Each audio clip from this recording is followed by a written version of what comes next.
Yo, yo. And it's Tinker Tuesday Live. It's Tuesday.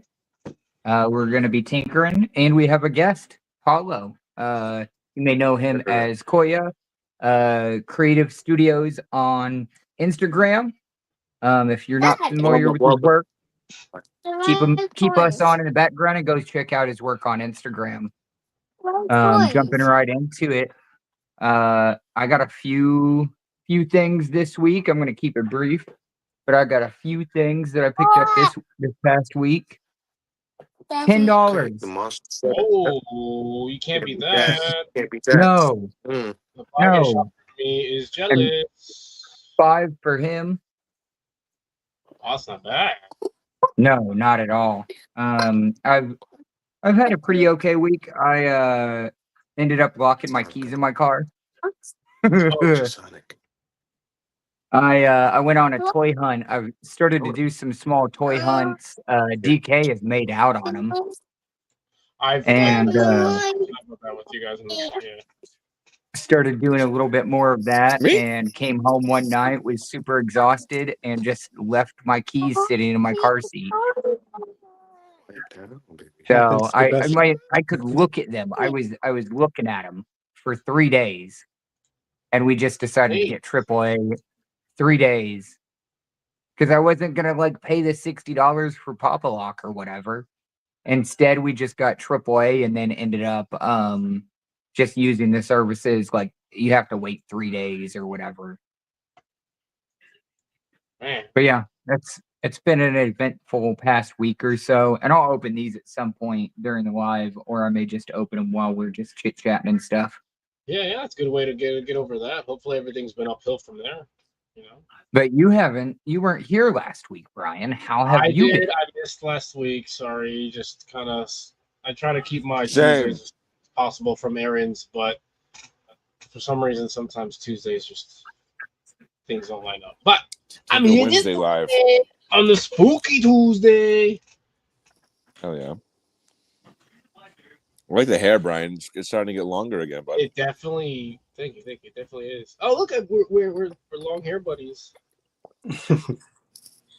Lord Farquaad over here. I demand to see the ogre. All right, stop. Yeah, y'all letting your soul glow. See the shine. Trying to grow that hair out. You know what I mean? Trying to grow that wisdom and that knowledge and that growth. I'm in here in the middle trying to plug in some of the images, but I don't have much going on this week. Nothing new. I'm keeping it very simple. Got the X-Men theme back here. Figure related. I've been playing with my X-Men figures. So there's you hit the timer. Oh my god. Yeah, I'll probably be doing a photo session with some X-Men. Those all the 97 figs? No, maybe she is.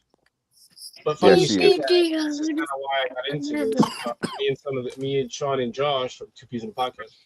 I don't know, just talking about X-Men 97 and whatnot, and some other friends that I were talking about, and just kind of, man, how good that. Oh, that might be retro carded. Which one? That's the retro carded one, right? Because the jacket on the 97 one is green, ain't it? Oh, that's the green one. That's green, yeah. Okay, yeah. That might be 97, brother. Yeah, probably. Yeah, it's 97. 97. So, anyways, reminiscing 97, X-Men 97. What a good show it was. So I kind of wanted to play with these guys. So yeah, here I am. Nice. What about you guys? Here you are. I rewatched the first season not too long ago, and it's so good. So freaking good. I've yet to watch it. What? I'm doing a disservice. I canceled my Disney Plus. I don't have it anymore. Stay in the shadow, bro. For that one, stay in the shadow. But yeah. No new figs, no new purchases or anything. Yeah, no new figs, no new purchases. Really, nothing yet. Besides that Juggy that I think you showed Juggy last time, right? Yeah, Juggy was on the live last time. I finally got him in the detail shelf. Man, you can imagine how many figures fell down getting him back there. So, if I'm putting a big figure in the back, I'm taking everything out and doing a full reset at that point because this is going to be a bunch. It's to the point where it's a lot. Yeah. So, Shot in the house. Episode 597 made me depressed in a good way. Dude, Yeah. What's up, Sean? don't say no Yeah. more. DK hasn't seen it. Say less. Well, I know like I'm not gonna spoil it, but I know like some people die, or We'll some. forget about it. So that way when you go see it, you Yeah. Yeah. That's no fair. expectations or anything. It's so good. You gotta Yeah, watch yeah. it, man. If you need our D plus login, let me know. That's fair. I appreciate y'all. What about you, Beef? What's going on? As you can see, I'm in full dad mode, man. No new figs this week. No, how about new figs for It's her? just, Any new it's figs for her? Sometimes it's fine. No new figs for She her. did. She's been doing real good in school. So her older brother bought her a little Sonic. Ooh. She won't. She feel like getting up to go get it or no? Go get Sonic? Nah. You got Sonic and Shadow. Did you see that? So you've seen that like that Doomsday Sonic pack then? With the Sonics dressed like Batman, I Green saw it at Lantern. Target. What is that, Jax? No, No, I I don't know. haven't. I don't know. I don't know who makes it, but it's like it's I think it's Jazzwares. yeah, maybe it's Jazz, yeah. But it's like Okay. Sonic, Knuckles, and Tails all dressed up as like Green Lantern, Flash, Batman, and it's like a pack they're going against Doomsday. It's pretty cool looking. I would want the The Shadow. Doomsday looks amazing. Mm. Tighten this thing. But they're like they also made like so those figs in that pack are like maybe like 3.75 scale, but they also released some like 5-inch ones. Yeah. They'll probably scale with regular figures, them being small. Yeah, because Sonic's supposed to be Smaller on the smaller side anyway, right? Mm-hmm. Yeah, I think 3.75 be perfect for her. Hell yeah. All right, so leaves us with Kuya. Dear friend, what do you got going on this week, buddy? In the past, present, what's going on? Oh, I don't even know. I got a bunch lined up for next week. Starting a new gig and just like finishing up like a lot of like prep work because we're gonna have like a miniature show on February. So pretty much like a lot of like the free time just goes to because we're kind of like around that corner already. Like just a couple of minutes gonna fly by really fast. So we're just like gearing up, like prepping some of our like pieces for the show.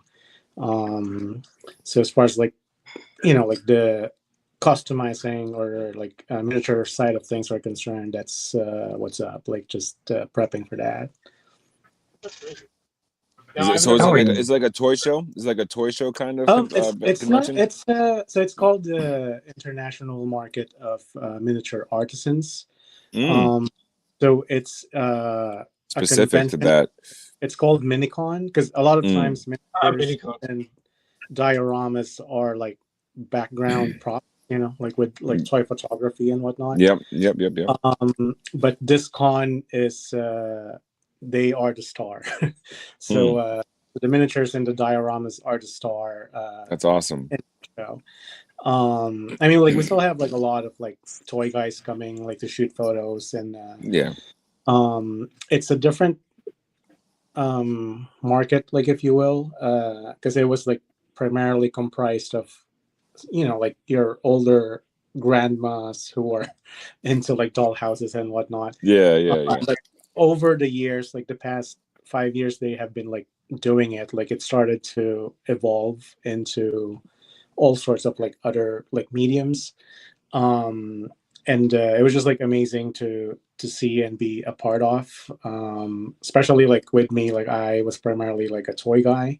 I make dioramas like for myself, like for fun. That's how I started, and then to be able to find that world that I didn't know existed, and to find like a lot of like really like realistic kind of like pieces that otherwise you wouldn't like really find in a box of figure. Like when you buy a box of figure, it comes with like a couple of I don't know, accessories and whatnot.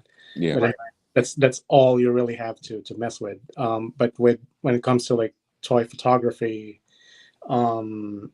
having the ability and having the options as well to kind of like have whatever, pretty much like whatever you want, can give you more like freedom of like expression, like creatively. So it's like a whole world that was sort of like hidden from the toy guys here, and then vice versa. Like the people from that world are also not as familiar with like like the toys and dioramas and toy photography. But like over the years, we started to create a bridge to kind of like connect like those like two communities. Yeah. So now it's like getting bigger. It's getting like larger. Oh yeah. Like last year we had people doing kind of like tech decks, Oh my god! and then like motion, kind of like stop motion animation, like with action figures. So, but like a bunch of like people like started to bring stuff that they thought was like obscure or weird, and then now we have a place here in Vegas to really, like I said, like make the things that used to be just background props to be the star of the show. Nice. That's freaking Yeah. awesome. And you guys call it the Minicon? Yeah, called Minicon. It's short for the International Market of Miniature Arts. I know it's a mouthful, but that's what I feel like I've heard that the term There's some Minicon before. crazy creators Well, I mean, there. aside from Transformers. Yeah. But no, that's freaking cool. Oh, I like that. No, that's awesome. My next questions are basically, for those who don't know you, I was going to give you the entire spotlight, which you have right now, to kind of go over, a little bit about yourself, but that comes more. But if you want to go a little more in depth about what you do, what you've been about, and kind of what your future projects are else going on. All right. First of all, by the way, like I know we kind of like just jump into it, but I want to just thank you guys for Speaking of tech decks. So this is an awesome kind of like opportunity, and yeah, I appreciate your guys' time and thank you. Yeah. They know us all. The guys who tune in, they know us about. Thanks for being here, brother.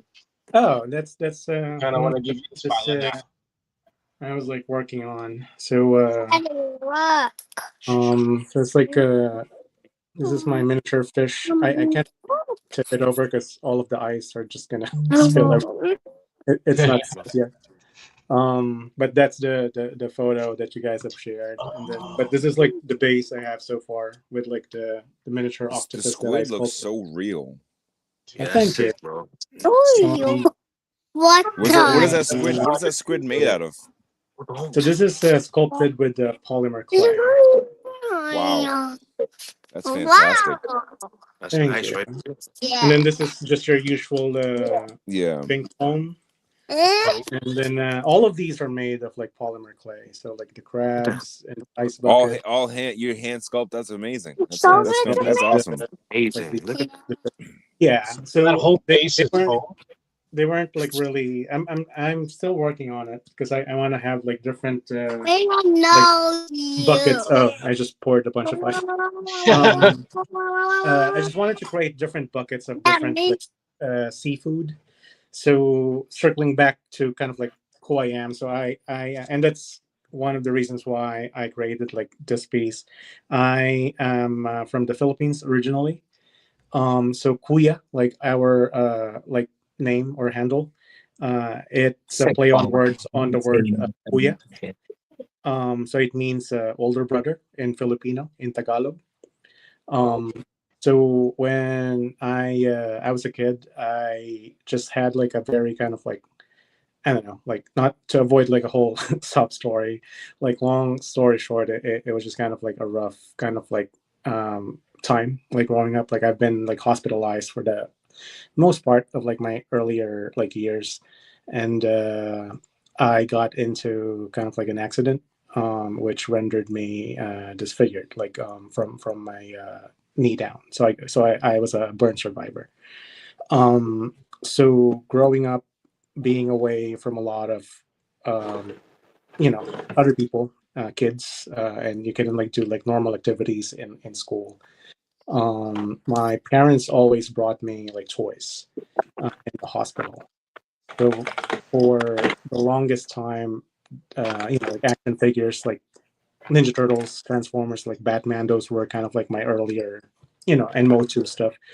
Those were my earlier sort of like introduction to this world.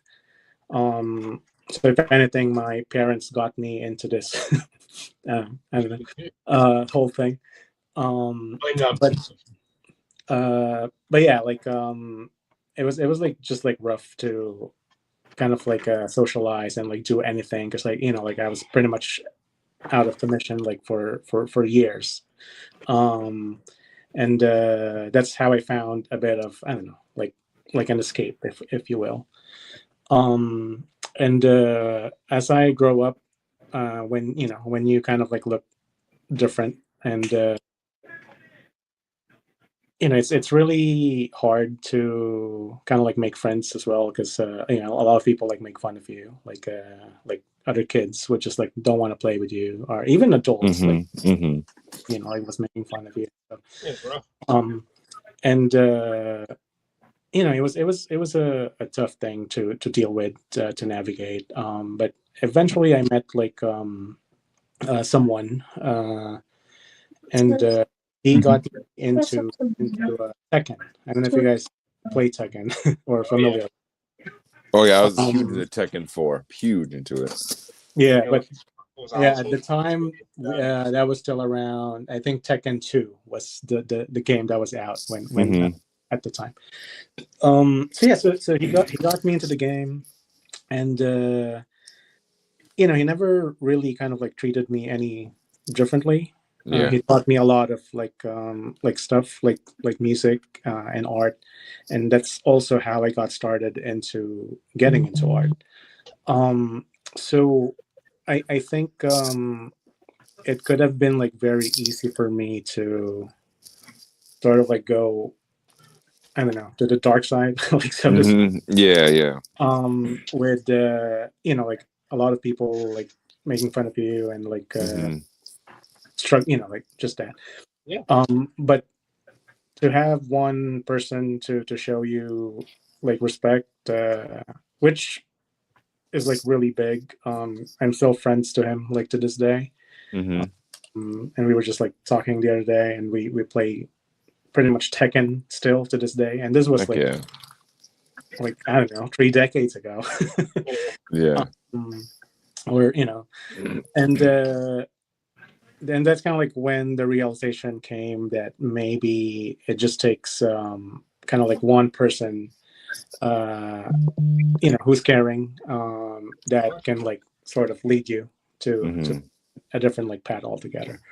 So that's what like and ultimately yourself too, and some part of you is like you're leading yourself there with the help of somebody. Yeah, exactly. And that's kind of like what like the whole Kuya thing means is to have that like older brother that can be maybe instead of like doing a lot of things that because I fell into a lot of like bad crowds when I was still who are into a lot of like really dangerous things. Got kicked out of school and like stuff like that. But ultimately I didn't end up like that way, and it was all thanks to this person. So kind of like trying to see, like pulling from like all of my life experiences and like finding meaning to it. I think that's kind of like what's pushing me to kind of like create like art, and also share it like with others. Is like maybe if I can have even like just a tiny bit of like influence with like this person, and maybe redirecting, because I work. So that's another aspect about me is like I work with kids like for the past decade. So I work with a lot of kids with mental disabilities, like autism, and then like like people with victims of abuse and whatnot.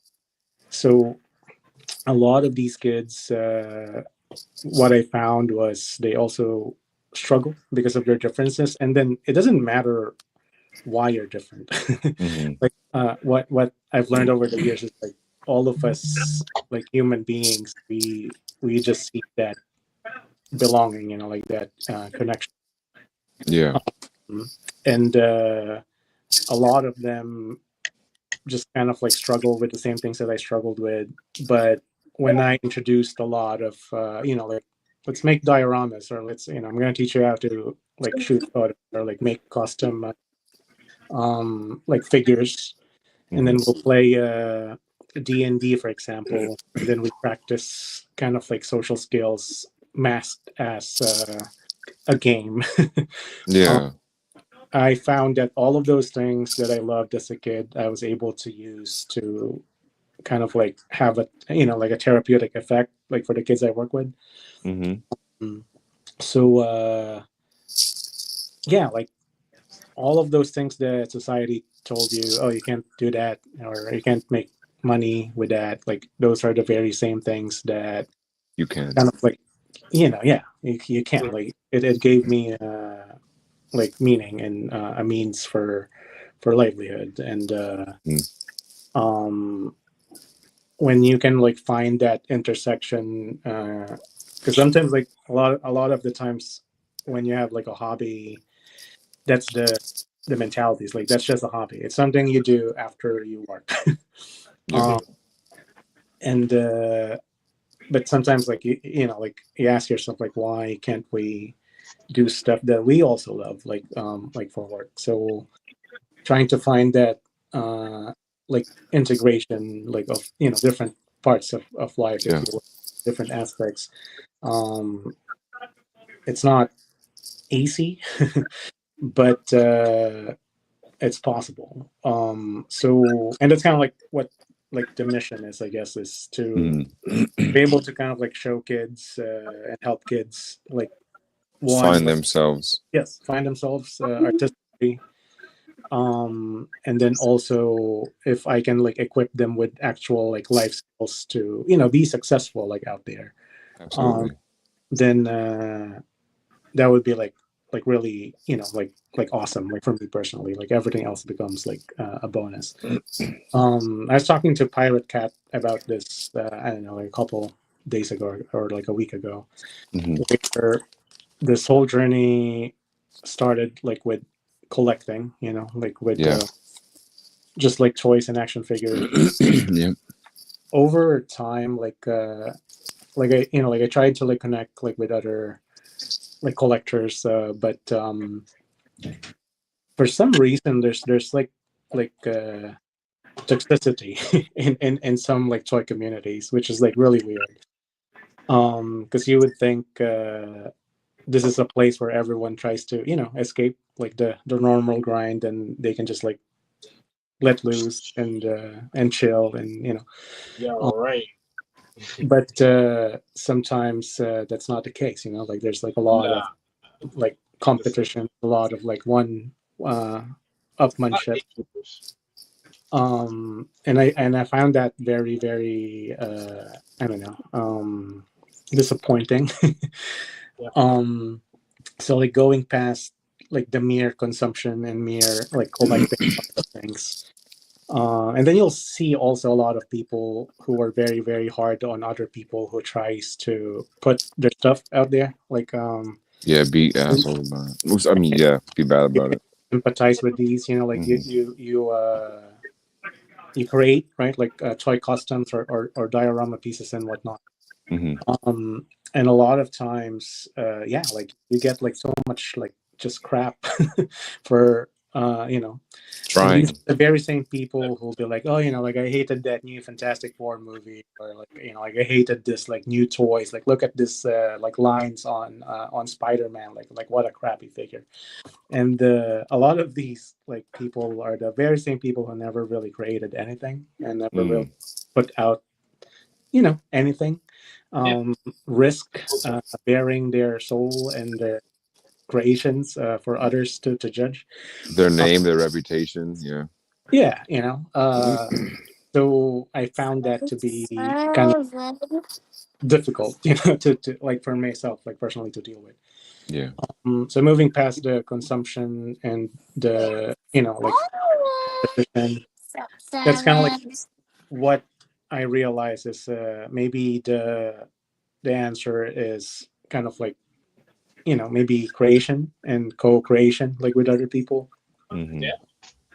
And then also where I'm at now is in cultivation, like me trying to instill like better values to kind of like a a newer generation, like if you will. Because with a lot of our technology today, you'll see a lot of like kids like very, very, I don't know, like it's second nature for them to operate like an iPad now. Yeah. But they can't really build anything like with their hands. So like to try to find like a happy balance between learning a lot of like the new technologies that we have available now, like 3D printing and stuff, but to still not lose touch with your own kind of like because you human. gotta let them adapt to it at some point. You gotta let them at least, but you gotta have a balance, like you said. Yeah. Because I'm not saying like oh yeah, like we shouldn't use like a lot of like, these new things like No. we should. It's the best time to be alive to to have all of these but it's just like finding a bit of a balance of like not like losing all of those overconsumption can be a double in the sky sometimes. So because I man, like I remember I was just buying stuff just to buy stuff. Like I wanted to be like I don't know what's the term for it, like consume, keeping up with FOMO, the Joneses. fear of missing out. Right. And I was just collecting. Like I had to have every single like wave that comes out. Like like if somebody posts about it, like I got to hunt and need it. Yeah. And then at some point, I found myself with like just so much choice where I couldn't like move in the house, and then a lot of them devalued so fast where like you can't like really sell them for what you paid for. Yeah. And then they're just like sitting there like unused and so relatable. So it was kind of like a wake up call, like, what am I even doing, like what like is it just for cloud, like is it like why am I trying to do this? So that's like why, and I think that's the time where I met like Pirate Cat, like it's like when I started into like focusing more on like creating versus like just consuming stuff. So I got rid of most of my stuff. I only reverted to just because before I had to, like, if there's like awesome. let's say Spider-Man, I have to have all of them. Or but I love so much stuff, like I just can't have them all. So I decided I'm just gonna stick with my main three, which is gonna be Harley Quinn, Joker, and Batman, which you can like see in my back. Solid choices. So I primarily just stick with those three, and then a little bit of everything with the other stuff. So what I did was I chose a representative, if you will, of whatever universe is, and I just have one figure of that. So I have my definitive Spider-Man, I have definitive Iron Man, and I don't definitive Spider-Man. I have the pizza one. Okay. Oh wow. Fair. So it's I think it's like a good sort of like middle ground of like where the technology was, like from like Toy Biz days, and then getting it to that point, and then also kind of like still, I would say, a lot better with most figures from like the past couple of years. But they modern, like right? A lot of new ones now. Sorry, can come again, please? No, I said that would be considered a more modern Spider-Man because it's like right in between. Yeah. So I'm like, that would be my guy for the next, I don't know, couple years at least. Oh yeah. But for those who don't know, I think the pizza body Spider-Man is what they're using for this new one they just announced. The Nightcrawler one? Yes. The damaged one? Gross. Yes. No, I didn't know that. Yeah, I think so. Like they're still using that body. I don't quote me on that, but I believe that's the body they're using. I mean, every Spider-Man release, Marvel Legends Spider-Man release, that was the Spider-Man at the time to have. So like, Yeah, that Spider-Man was the one pizza body. I remember they called it the pizza body Spider-Man. Well, it's also a good middle ground between like muscular adult Spider-Man and like scrawny teen Spider-Man too. Yeah, it's a good way of looking at it too. Mm-hmm. Yeah, because they have your like new Miles Morales figures, and then but you can like really tell like I mean like he's younger, but you can like tell like the difference in the book. Yeah. So that's like a good like his aging out, I guess. Yeah. Yeah. There's been like 5 more Spider-Man. Well, there's been a lot of Spider-Man, but yeah. So, but yeah, it was rough letting go of them. But like, it's funny when I think about it now because like I don't even like miss them. Mm-hmm. And then sometimes I don't even know what I had. Yeah. So it's like really interesting. I'm still selling. Dude, I mean it. When I said relatable, I meant it. Like I went the same scenario. I was just impulse buying. Yeah. Way between McFarlane and Legends and whatever, and I'm still selling a bunch of it. And like,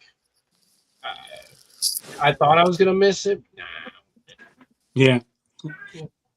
It's just scary. It's just the like you said, like you guys said, like the fear of missing out. And what sucks is like there's like we were talking about, the community is big, and unfortunately there's a big portion of the figure community where like I was there with you, where we're trying to stay with this community and like stay with this crowd that unfortunately focuses more on burning each other down than really building each other up. Exactly. Yeah. So I had to like take a step back and be like, yeah, is it really worth it? Like a bunch of people here are a bunch of schmucks, to be honest. Like it's not. Yeah.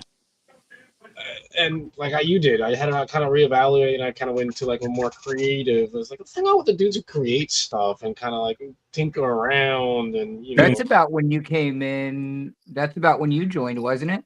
I think so, yeah. Because unfortunately, like I would have had an awesome room to show you. I had a bunch of toys everywhere, but like I just got purged all that. I can show you the pictures, but yeah. Not everyone can have a Liam room to keep their grail. Yeah, not everybody. I really meant it when I said relatable, and I also wanted to mention, dude, with the whole to comment on your whole message and mission. That thing's beautiful. The whole story with your friend. He sounds like a really awesome person. Thank you. God bless his heart, because he sounds like a really awesome friend. He's probably the friend that we all had at one point. So yeah, I'm glad he's still in your life too. That's pretty cool. So yeah. Beautiful mission, beautiful message. And that's the thing with that too, is he never really tried. Yeah, like he just wanted to play games. He just wanted to make stuff, and that's why we clicked. And that's what I'm trying to do, is like, at least introducing a lot of these stuff that we all love.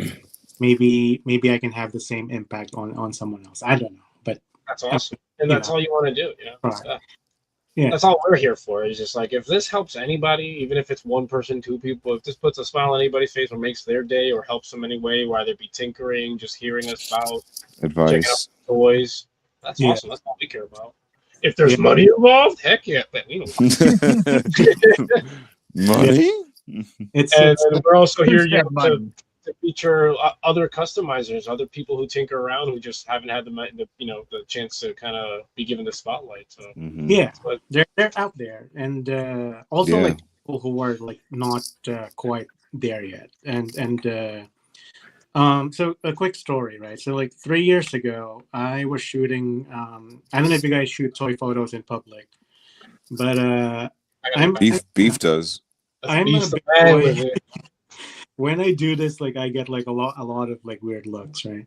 And in the beginning, like I was kind of like discouraged by how like the feedback like was, and then I was like, you know what, like I'm just gonna start, and that's why I like started like doing dioramas. Like, you know what, like I'm just gonna make my own scenes, and Yeah.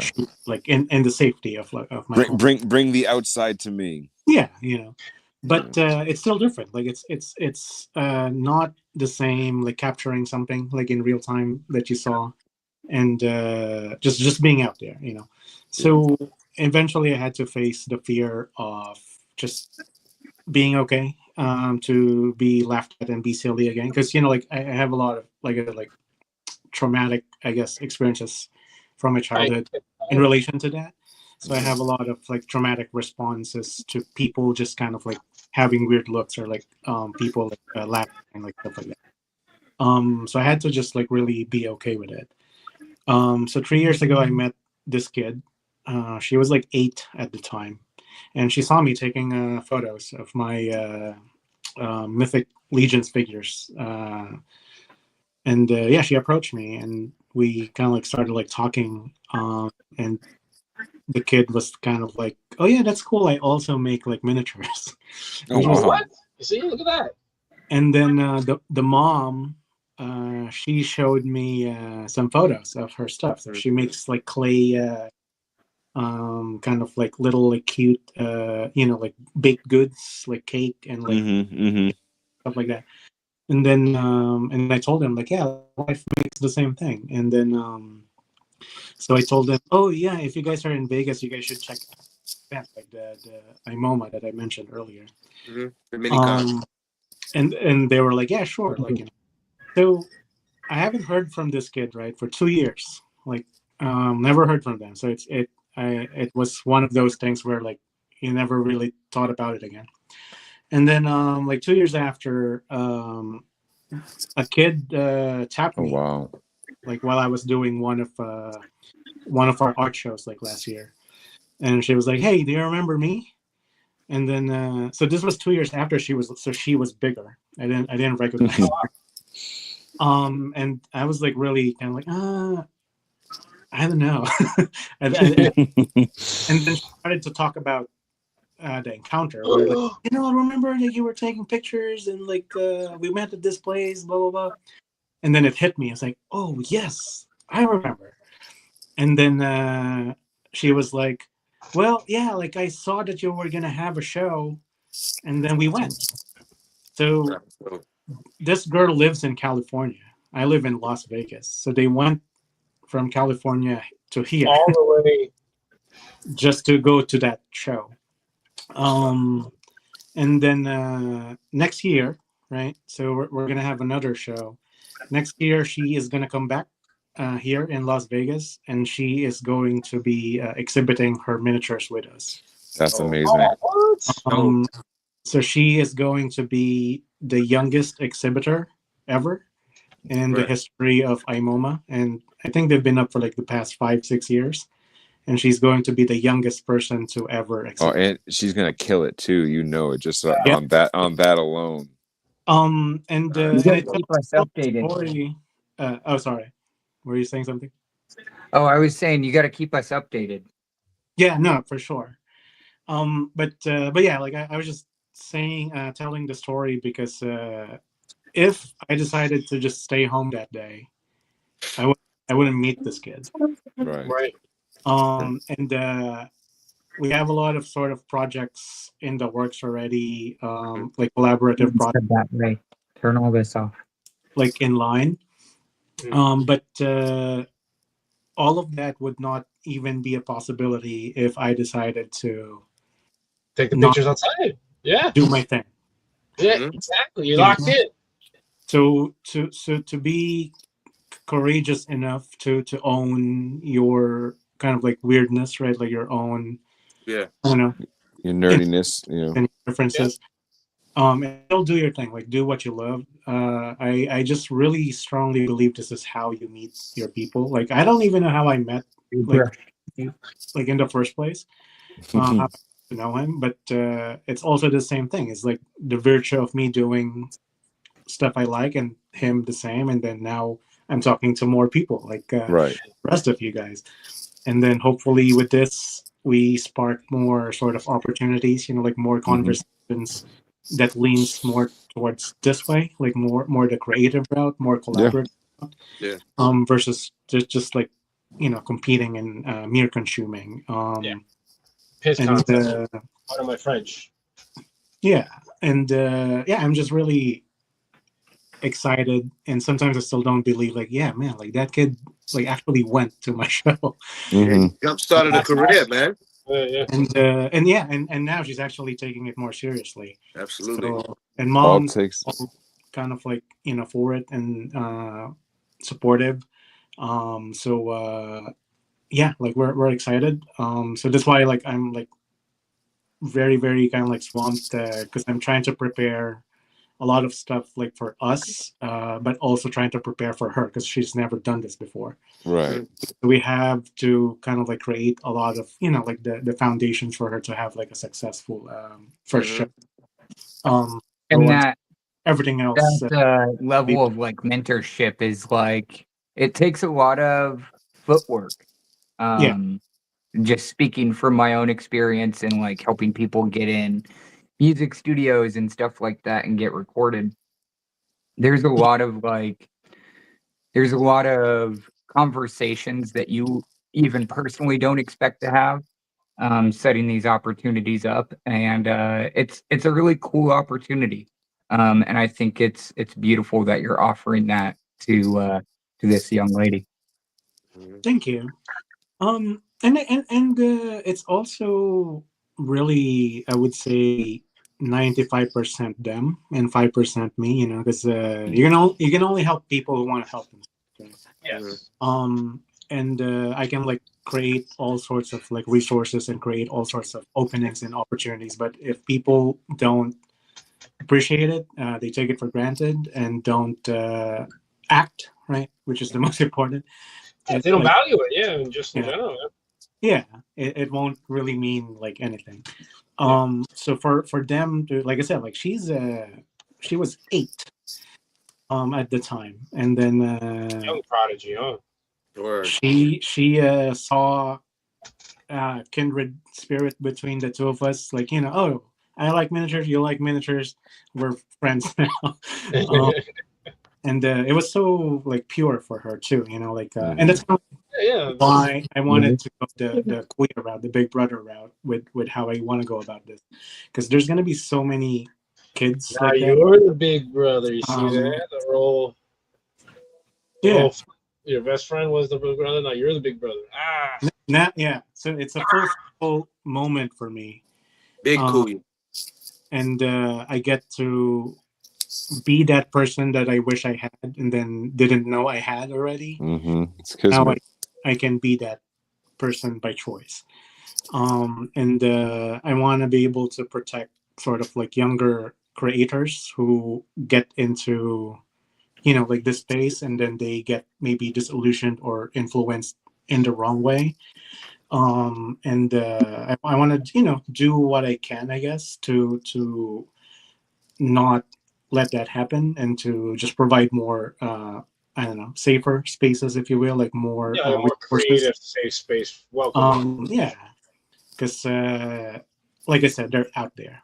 So it's really not just because a lot of like toy collectors now are like really mostly adults, because we are just kids who grew up and got jobs and now we have money to actually buy get what we want. But a lot of us are just like that, still the same kid. But there's going to be a lot of kids who are going to have the same sort of like interest, the same inclination, the same knack and talent like for it. But the world can easily sort of tell them, like parents and society have told me again and again, where like you're not supposed to do that. That's just a hobby, or just forget. And I mean, thinking back, I don't blame those people anymore. They can only teach you what they know, and the older, I'm from the 80s, so like a lot of like the people who were kind of like my predecessors are from an older time. So they know what they know, like but like I said earlier, like this is the best time to be alive with all the technology that we have. So it's come so far, it's crazy. Still, and imagine where it's gonna be like in the next 10 or 20 years. So it's not that it's bad. We just need to be able to teach kids how to navigate it safely, how to learn it safely, and to give the encouragement for them to take risk and try. Yeah, because before, when my dad told me, "Oh yeah, you're probably supposed to just find another job," like like because I wanted to write, I wanted to like write stories, I wanted to like do like build stuff, like I wanted to like play music. And then yeah, they told me to not do all of those, but eventually all of those things are what I did for work, like with the kids. And so now I'm trying to get into like a better sort of like place where, like, I wish at the time what they told me was, I don't know anything about this. I don't know.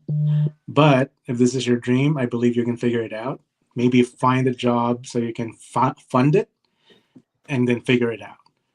Because if that's how it was told when I was a kid, I probably would have like went for it earlier. Mm-hmm. I listened to it and I was like, yeah, like I'm gonna give this up. I gave up collecting for a while and I gave up everything for a while, and I was just like, yeah, I'm just gonna go into the workforce until I'm 60 and die, and that's it. And I believe Yeah, you're 60. or yeah, it's different now. Like retirement age is different now. But that was the mentality. But my father visited one of those events, the conventions that I helped kind of like organize, like, I think like a year or two ago. And then he saw all of these like miniature artists, like like table after table after table of like just the stuff that I love. And he told me, "Oh, you got that creative talent for me." um, which is not wrong, because he was a contractor. So there was a period in my life where I worked as his assistant, like when he was like repairing houses and stuff. So whether I like to admit it or not, I actually learned a bunch of kind of like creative stuff from him. But yeah, like he told me for the first time in years that he was like proud of like what I created. And I think I didn't realize that that was all I needed to kind of like hear. And because that's what you need. I mean, at least for me, that's, I believe what I need to give to the kids is to be that like shield, if you will, where like, okay, like, like, I don't know, like maybe in the next couple of years you want to come up with something that I have no idea how to make it happen. But I know this much, I can teach that to you and then support you while you're figuring it out. And then to tell people, I'll accept you and love you even if you fail, and you can just try again, like it doesn't matter. I think that's the shield that most creative youth need in order for that childlike wonder to not be lost, because that's what happens with most of us. Like we grow up and then we lose it. And it took years for me to be able to reclaim what I think I've lost, in the middle phases of my life. But now, yeah, I still work with kids. I still use up all of those things that they told me I can't make money with. And now I'm trying to create something more like specific to like dioramas and miniatures. And yeah, I feel more, I don't know, like happy like that way, being in this space versus just like accumulating like a bunch of toys that I never, a lot of times, like I don't even like open. Or, Yeah, it was just taking up space for no reason. Yeah. like sometimes I'll buy a toy and then I go home and then I already have it. I forgot. And it's like, man, like and then both of them are just sitting. So yeah, it's I don't know. I think I went on and on. No, dude, that's what this is No, here for. no, you're Oh, good. we here for We're your happy to story, hear man. it. This is Thank you. That's why I left it on this graphic. mean, if I could say anything, I definitely want to say, dude, for someone who's had it from, again, this is my first impression of you. I know Pirate Cat has known you from before. But again, this is my first impression of you, and I could say honestly, for someone with such an rough upbringing, dude, you have a big ass heart. Part of my French, you really do, and I say it enough. Like, the youth does not get enough help, so the fact that you're dedicating yourself to help them in any small or big way that you can, in any niche or big community, whether it be toy collecting or miniatures, I think that's beautiful. That's amazing. You can only applaud that, because again, nowadays it's so easy for the youth to get lost with both the ever advancing technology and how rough the streets can be nowadays. They can use as much help and support and love as they can get to keep them kind of in their creative zones, because dude, the kids are the future. Like, it's the brains that give us all these new advancing stuff. So like, we need to keep them in these fields. We need to keep them collecting. We need to keep them tinkering. We need to keep them doing all this stuff, because they got the juices flowing in there that we they got jaded in us a little bit, unfortunately, as time kind of goes. So yeah, dude, much love from me to you from that part, honestly, is what I gotta say. The message and what you do is beautiful. So I'm glad I definitely got this opportunity with this live, and anybody else who tunes in, to hear that and be a part of what you do and what you're gonna be doing in your mission. So thank you. I appreciate that. Saving the kids, man. Like, I don't know if you guys watched this movie, Idiocracy. Any of you saw that movie? Yes, I'm a big fan of that movie. Every person that I can to say watch that movie because it's like I saw that movie years ago, and I have not. It now relates to current day even more, right? Even more than like 10 years ago when I first saw it. Yeah. Which one? Idiocracy with That's what I Luke thought Wilson. I heard you say. I almost rewatched it. It's on Prime right now, and we have Prime again. Dude, so. it's even on Tubi, man. I watched it the other day with my buddy. I think it's on Netflix. Just because he's never seen it, and like, because at this point, it's a documentary. So it is. It really is. And the funny part about that, a little tidbit from that movie, when they were making the movie, they were, because it was obviously a low budget film. They're like, okay, we need some like a mass bulk of shoes that like, look so stupid and that no one would want to wear, no one would want to buy, that we can use for this dystopian future. And they go, well, there's a startup company over here. They have these kind of shoes that they're like made of like rubber or whatever. We can use them. And the person goes, well, what if this company gets big after the movie comes out? Then we're going to owe them a bunch of royalties. And they go, oh, no one's going to want to buy these dumb shoes. And the movie and the shoes they use were Crocs. Mm-hmm. Oh my god! And what is everybody wearing today? Crocs. Yeah. It's so funny. And real quick, I wanted to shout out Sean's words. He commented and said, being just a small denomination, or just a small decimal of the toy customs community for all of only like a month has given me more motivation and confidence to pursue my own nerdy interest in a more public light. And you guys helped me. You guys have been so kind and welcoming to me that I can definitely say that you guys will pull more people into the world of nerdy culture and not be afraid to be shunned or embarrassed with it. Right. You need to keep up the sense of positive community. Big words, awesome. That son of a gun can sing. Don't I can definitely attest to that. Definitely check him out soon. We got some more music coming out with Square Guys and the Predators, and I'm hearing more of Sean. So I see you coming out of your shell, buddy. I definitely appreciate the positive message, and I'm glad we were able to touch you there, buddy. Absolutely, man. That's why we're here. That's what's up. Well, I want to see you. For me personally, I definitely connect with your story, Paulo. In a lot of ways, I kind of had an interesting way coming into the community, just as far as just the different creative communities I've been a part of, and just the just weird situations I've been a part of because of the different different communities I've been in. And I definitely recognized over time that's all me. You make opportunities what they are and situations what they are. So stepping into this community, I definitely stepped in with the intention of not only having a hobby with my stepson, but also working on my inner child and doing some inner child healing, because I recognize that I'm my little guy could use that. Yeah. Well, you are The last time I really collected was in my my early teens, so kind of coming back to that version of myself and showing that version love that's powerful.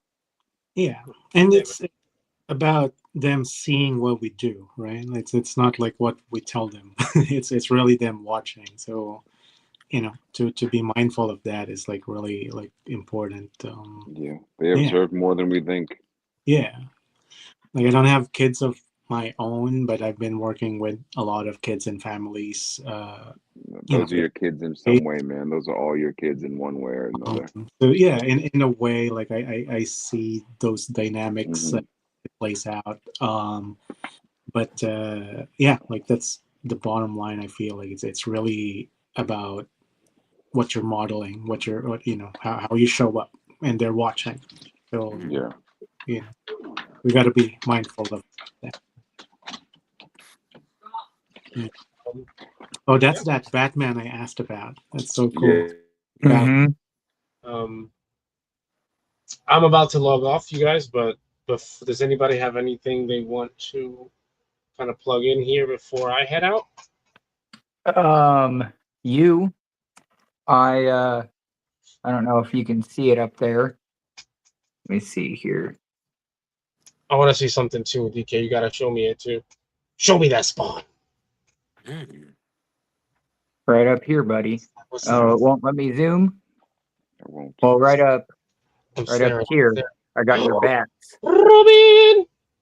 Yeah, I got bats and Robin, and they're hanging out with Combat Spider-Man, my tactical Spider-Man I've been working on. I've been doing some shelf work. I've been working on this, and then I've been working on this. This is my new hero shelf right here. Yes, sir. So that's going to have all my heroes, and then I'm going to have to move it. The other heroes are going to go up here. Yeah, just shouting you out and your kindness and your love. I'm glad to have you here every week. Of course. Sir. I'm glad to have you even if you're not here. Yeah, I try to make myself available every Tuesday as possible. But yeah, if you think that's I put the cape for that son of a gun in the box too, which is now 2 boxes because it's too much. The one with the paint gun and some stuff, and then the other box with a bunch of other stuff. So you're gonna want to kiss me after that. But nah, dude, it's just stuff that like I know I'm not doing anything with it, and I know the kind of crazy stuff you can come up with. And like every time I see stuff that I'm like, dude, Tim will kill it with it. I just like it became so much that it's like 2 boxes now. So speaking of killing, yeah, dude, always. That's armor I made, leg armor I made out of. What? Yeah. I just cut it out. You want to start sending you my recycling? Like, take all my milk jugs, yeah. Milk Dude, jug what armor. the hell? I did this one too with the milk jugs. Dude, that's fire. What? Tim's milk I just cut 2 pieces out and glued them together with E6000. And I've just got it housed in there right now, but I'm going to make a strap that goes around the back. That's dope. All right. And DK, I'm actually working as far as armor, working on something you sent me. What did I send you? What's that? It's Shredder. The Shredder armor you sent me. That's spare. Yeah. That knee pad, shin pad thing. Yeah. I know You guys are not gonna like me though, because I cut the. I don't mind, I got man. rid of the That's all you, spikes on buddy. it. That's all you, pal. But I got rid of the spikes, and instead of coloring the front of it, what I did is leave it opaque like that, and I colored the back. Oh, okay. So that way it kind of shines through and still has a kind of a different look. I want it. So I have a question. Are you gonna be gluing the cape down, or should I paint the symbol on the back too for you? I want Do it. you hear me? You hear me, Brian? Yes. Do you want me to? Are you gonna be like leaving the cape on him, or should I paint the So symbol on the back? Kuya, to bring you up to speed, he's working on painting a Rebel textile spawn that I'm working on, collaboration between me and him. Yeah. Oh my god, that's beautiful. Sorry, I'm like gawking over here, dude. So like, I still gotta. I here, gotta. like right up where the neck ends, up till like maybe the collarbone is where the collar kind of glues into. Oh, the cape glues into. Okay, what I don't think you're understanding what I'm asking. I'm saying is, are you gonna make the cape removable, or are you gluing it down so it's gonna stay on him? Because I'm trying to determine whether or not I should paint the symbol on the back or not. If you're gonna do like No, capeless cape. I'll glue it down because it's a heavy cape that needs to be glued down. Because it's Well, a Max Bird cape with some Okay. big work. Yeah. that So didn't work. yeah, dude, that's beautiful. Yeah, can't wait. Take your time with it. I don't know if you're done or Hey, not, but take your time. hey, but yeah, we got a little bit of rub there. I gotta fix that. All right. Do your No thing, man. rub. No rub there though. That's pretty good. All right. All right. Beef kind of disappeared. I know he had to probably put his girl to sleep. Yeah. So I'll send him a message. But again, I'm gonna peace out. I'll be here next Tuesday. I think I'm gonna have Emma, my buddy Tom, got me 97 Emma, the new one. Ooh, Oh, hell what yeah. the one, the diamond skin one, or the other? Oh, that one's not out yet. I do want that Uh-huh. one. That one's gonna be exclusive. I want that one, but in case I missed out on that one, I got this Emma to hold me down because Rivals Emma is my main. So I got that coming up. So I'll bring that on the live next week with some more X-Men. Who knows? Maybe I'll be in Jubilee's room next week. Kuya, again, my friend, big-hearted fellow. It was a pleasure meeting you. I'm glad we got to have you on the live. I'm definitely gonna check out your page more. Definitely check out your miniature. Some of what we have here is amazing looking. So yeah, dude, that's incredible. Yep. Tim, my love, I've missed you so much, buddy. I can't wait to see you next Tuesday. We have matching hair. Okay, keep working on that thing, cause. All right, guys. Much peace, Bye. much love. I'll see you guys next Tuesday. Keep tinkering. Always a pleasure, bud. So here's an up close, Kuya, of that Batman you asked about. I don't know if I wear my. It's inverted. It's so weird inverted, but all the blood is the blood of the Vallejo, blood of the blood gods, or something that really The deep. Rainbow Red is fantastic. Oh yeah, it's great. And does he have? Ryder, Because I remember the one you showed on your feed, like it doesn't have a mask on. It was just like a Bruce Wayne. Oh yeah, that one is gone, unfortunately. Yeah, so that one was that one sold at I think one of the last few toy shows I did. Although that being said, I do have Bruce Wayne heads. Like for example, I'll take it off this guy.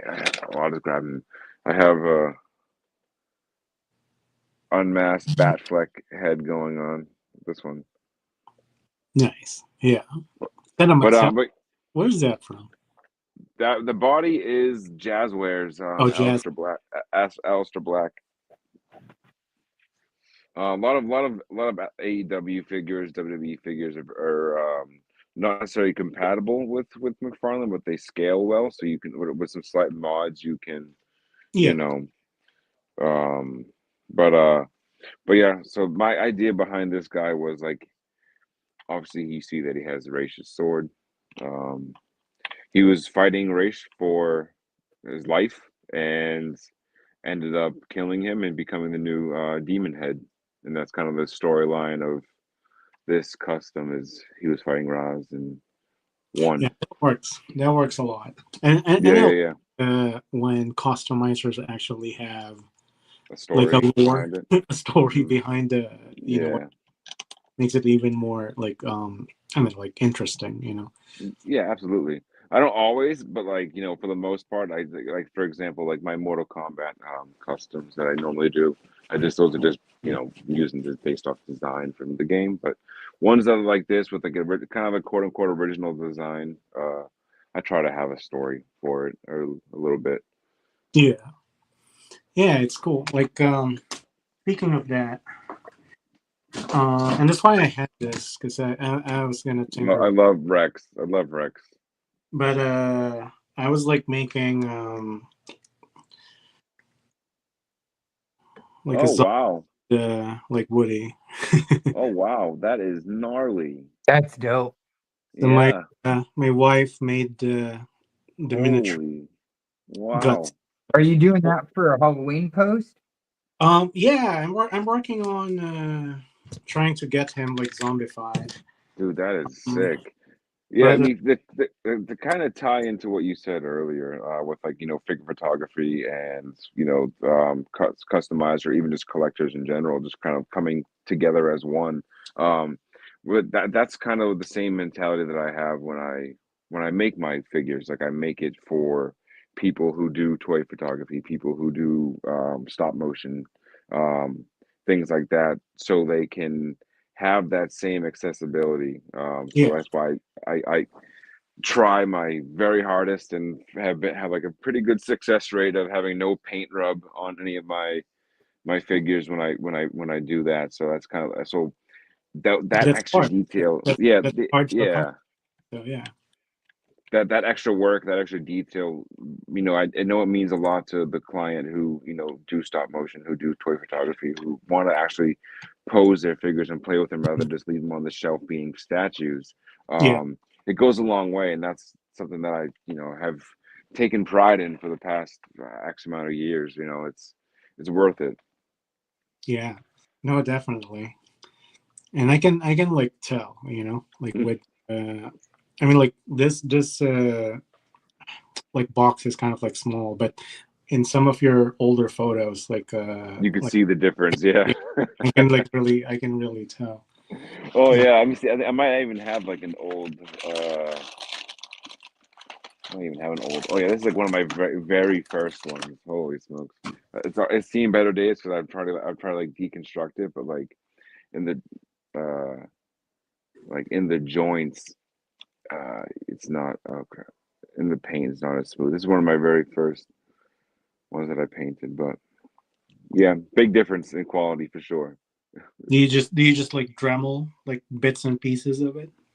Dremel. So I'll before I disassemble before I so I'll walk you through my little insane process. I'll take the figure so I'll use this guy since he's handy. I'll take the figure, so he's out of the box. Okay, where am I? Here I am. Who's that? Oh, Daredevil. Yeah, I'll take him. I'll play with him, see where his friction joints are, see where I have to sand. Really, really stress it. Really test to see. Okay, I have to Dremel that much down so I can avoid any friction or see what I can get away with. It's mainly just like the leg joints, like the knees and the elbows. Hmm. Um, Ab crunch, believe it or not, for Marvel Legends, especially nowadays with the newer ones, is they give a generous amount of Like, gap in there. yeah. Yeah, wiggle room. And then I'll take the figure completely down to the pins. Like, with pinless, it's more of a pain, but still doable. We gotta like slice inside there very carefully. So I'll take the figure completely down to. I don't have. I mean, I have this for example. Like this Iron Man that I'm working on. I took him down completely to like I reassembled it since then, but taking it completely down, sand it, paint it, seal it, then put it back together, and then test the friction joints That's again. Test the friction joints again, see if they pass the test. If they don't, then take it back just apart. Do continue the same. working. Yeah. I'm Yeah, sorry. and that's what I mean. Like you can tell with that, and that takes so much. A lot of people don't realize that. Like it takes Yeah, like work to and then like you'll get those. Oh, I can just do this myself, and then like like sure, like in a given time, like you can like do it. But sometimes people like lowball like customizers, and then like they don't yeah. realize like actually goes into like creating that piece. Well, yeah, So and that's part of the reason why, like, especially with newer customers, I go into full detail on what I do. I'll give them like examples. Like I record everything for the most part. Like I record, like I take pictures in stages. I'll send you a pic. Say you're buying from me, for example. I'll send you a picture of it in its pin stage, in its prep stage, in the sanding mhm. stage, in the and the priming stage and all the stages. So I'm laying out everything, every little detail that I'm doing. I'm recording me assembling again. If the client really, wants it. I don't always go that far in depth of like, record me assembling the figure and stuff like that, because that's kind of like a really painful process to record. But yeah, I'll document all that, and I'll even like respectfully humble the person if it gets to that, to where I will kind of give examples of like what other people are charging, and kind of and what I and kind of just like, not in a bashing way, but more so like, showing you the price point of, okay, here's what a $60 price point looks like. Here's what $100 price point looks like. Here's what higher and higher. So what you've already done, because I know you well enough, DK. You already What'd set you say? What'd you say? I said what you do, because I know you well enough, is you set realistic expectations. Yeah. Then you like typically cut a really good deal. Yeah. I try. And then if there's pushback at that point, then you're like, hey man, this is like the level of work you're getting, and like this is what I offer. If you want to get it somewhere else, go for it. Yeah. I mean, that's basically what it is. And like, even if like I try to be reasonable, and I always give people an estimate range, because like the simplest project could end up being the worst nightmare. You never know, right? A lot of things can go wrong, especially with 3D printing. Lots of things can fail. You can waste a lot. You can have 5 or 6 batches that fail on you, and then there's a lot of factors that go into it. But one thing for sure is like, what I like to do is like, if I'm like halfway through a project and they paid X amount of dollars towards their deposit, I'll give them up and like, hey, this actually isn't going to be, and I'll sometimes say the price is a little bit lower, or the price is a little bit more if more goes into it. So like I'm very communication is key with anything, with all aspects of life, whether it's your art, your creativity, whether it's your professional life, whether it's your personal life. Communication is key. And I try to communicate with my clients as much as I can. So and stress everything. That's good, because you're trying to make the experience as streamlined as possible. Educate your especially like people like Tim and I, like we kind of like do the same. So we're like you don't have to explain as much, but with some people who are newer, I guess, like into kind of like customizing, like they need a little bit more of, I don't know, just like exposure to like different like methods and whatnot. And also like an explanation too. And when it comes to like the custom figure, the custom figure community can be pretty toxic. It's probably toxic for the Dio community and the main community as well. But like from what I've noticed is like, not like it kind of ties into what you said earlier. Like people kind of just like being out for themselves, and like gatekeeping, and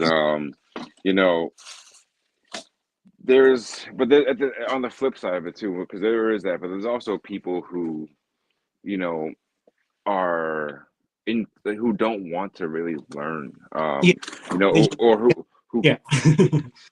who can't take the constructive, or get constructive criticism the right way. And then that's how usually, and then obviously things get loosely translated online, and then that's how arguments happen and everything like that. But for the most part, I when I first started, a lot of people were definitely rough, definitely like, oh, your work sucks, or laugh reactions or whatever. And at the same time that it kind of tore me down, but it also was like, okay, I'm going to show you like what I can do. And I'm not going to name names, I'm not going to call people up, because I've moved past it. I'm a bigger person. But like there's one person who in particular like said that my work was not the greatest, especially when I first started off.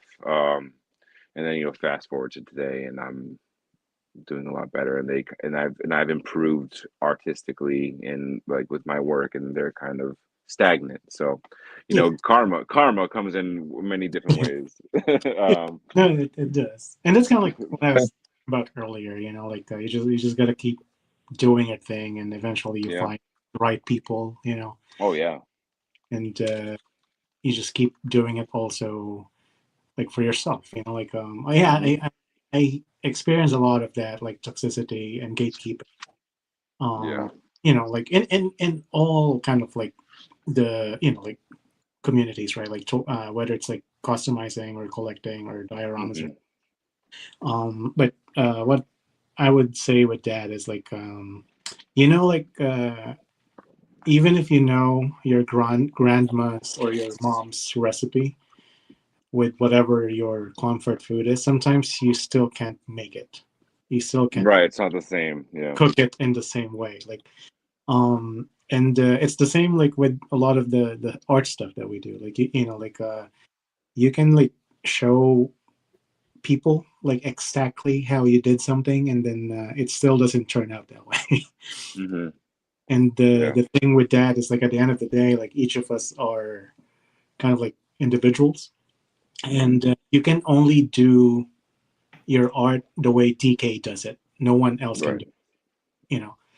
Same thing with him, like same thing with me, even if we know the same like techniques and stuff. And this is why I kind of like I find the gatekeeping to be silly, because you know you're just coming from that scarcity mentality where like, oh, you know, if I teach everybody what I know, then everybody's gonna make it, and then no one's gonna buy from me. Like that's just like simply not like true, really. You know, I shout out a lot of customizers and dio builders like all the time, and like people still get stuff from me because they like stuff that I make. And then if I can for that, then other people, you know, maybe Tim can do it, or maybe you can do it.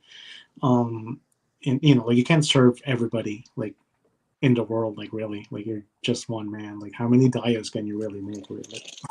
Yeah.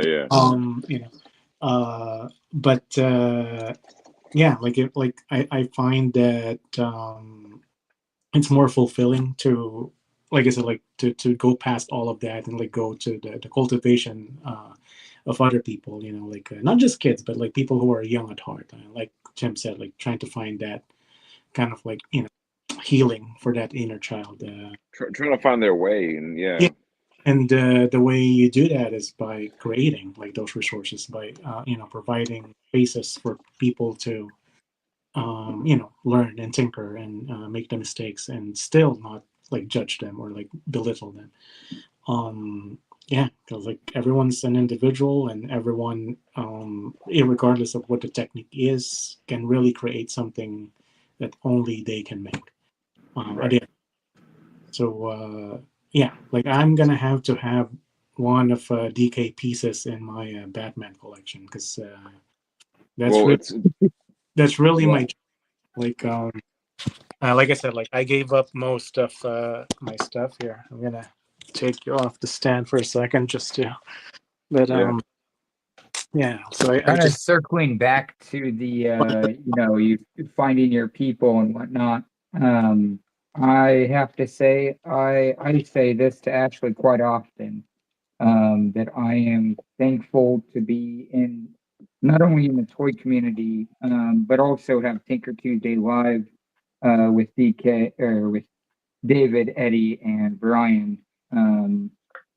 Matt, appreciate you guys, and just Matt, appreciate everyone that's watching, that supports us, and that's popped in, that's been guests, you know, you name it. Of course, Paulo, thank you for taking the time to be here tonight. Not that I'm closing it out by any means. I just, while it's on my heart, I just wanted to speak it. Yeah, the pleasure is mine. Like I said, it's awesome that you guys do this, because there's not a lot of you know, platforms and opportunities for people to be able to do this and come together and, you know, see what's up. And the only way for people to see it, like the guy who you guys shout out it earlier, like, you know, like he wouldn't know and he wouldn't get that encouragement if you guys weren't like doing your thing. Same thing with like, Sean. that I got. You gotta send me his handle later so I can check his stuff out. Yeah, he works. Brian's been showing up on his podcast. It's Two Peas in a Pod. Okay. Yeah. I'll find a link and get it to you. Yeah, because I like to get connected with like-minded creators. I'll bring it back. And but yeah, this requires dedication, right? Like to show up like every week, or as much as you can, even because life happens. But it takes dedication. It takes dedication to do that, and even if there's no immediate return, even if there's no applause, to just do it for the sake of doing it, I think that's the point. Yeah. Like everything else is a byproduct of it. Like whether it's like okay, like now you're actually monetizing it, or maybe now you have a little bit more exposure, or whatever it is. But I think all of this becomes just a byproduct of the work, but shouldn't really be the point. Why? Right. Because if you're doing it for those reasons, one, you're not going to be happy. Yeah. Well, you're you're effectively, at least my perspective, if you're approaching social media or your platform in that way, you're effectively using other people's energy to get you to a status symbol, or to create a title for yourself, so that you feel important, and you're fulfilling this aspect of yourself that doesn't feel like it's enough. Yeah. And this is work I was doing before I came into this space. So it's work I'm hyper aware of moving forward in this space. That's why I came into it with the intention I did. And I have noticed, and I'm not saying it's true of all cases, but there is a type of collector, I will say, that is collecting to circumnavigate the work, to sidestep the work. Because if they can get the newest, hottest toy, that'll fill that void. And I think I think I'm starting to see more of or at least in my perspective, I'm seeing more awareness of not only the FOMO piece, but also just what am I doing here? Yeah, and you're always chasing it. Like it never satisfies you. And it's a very not only expensive sort of like blind spot, but it's just insatiable, like if you will,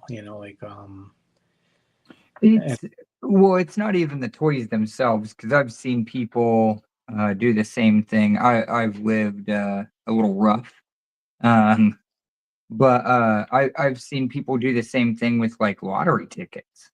I've seen the same thing happen with like cigarettes, with just like small things.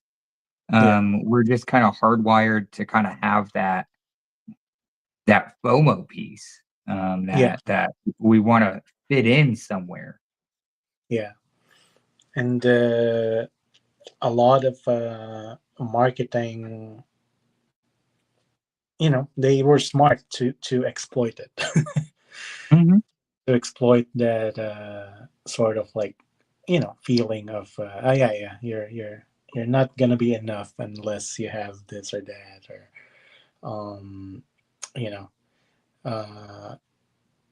I don't know. It's a zero-sum game. Like you don't really get to bring all of your collectibles or whatever it is when when your time is up.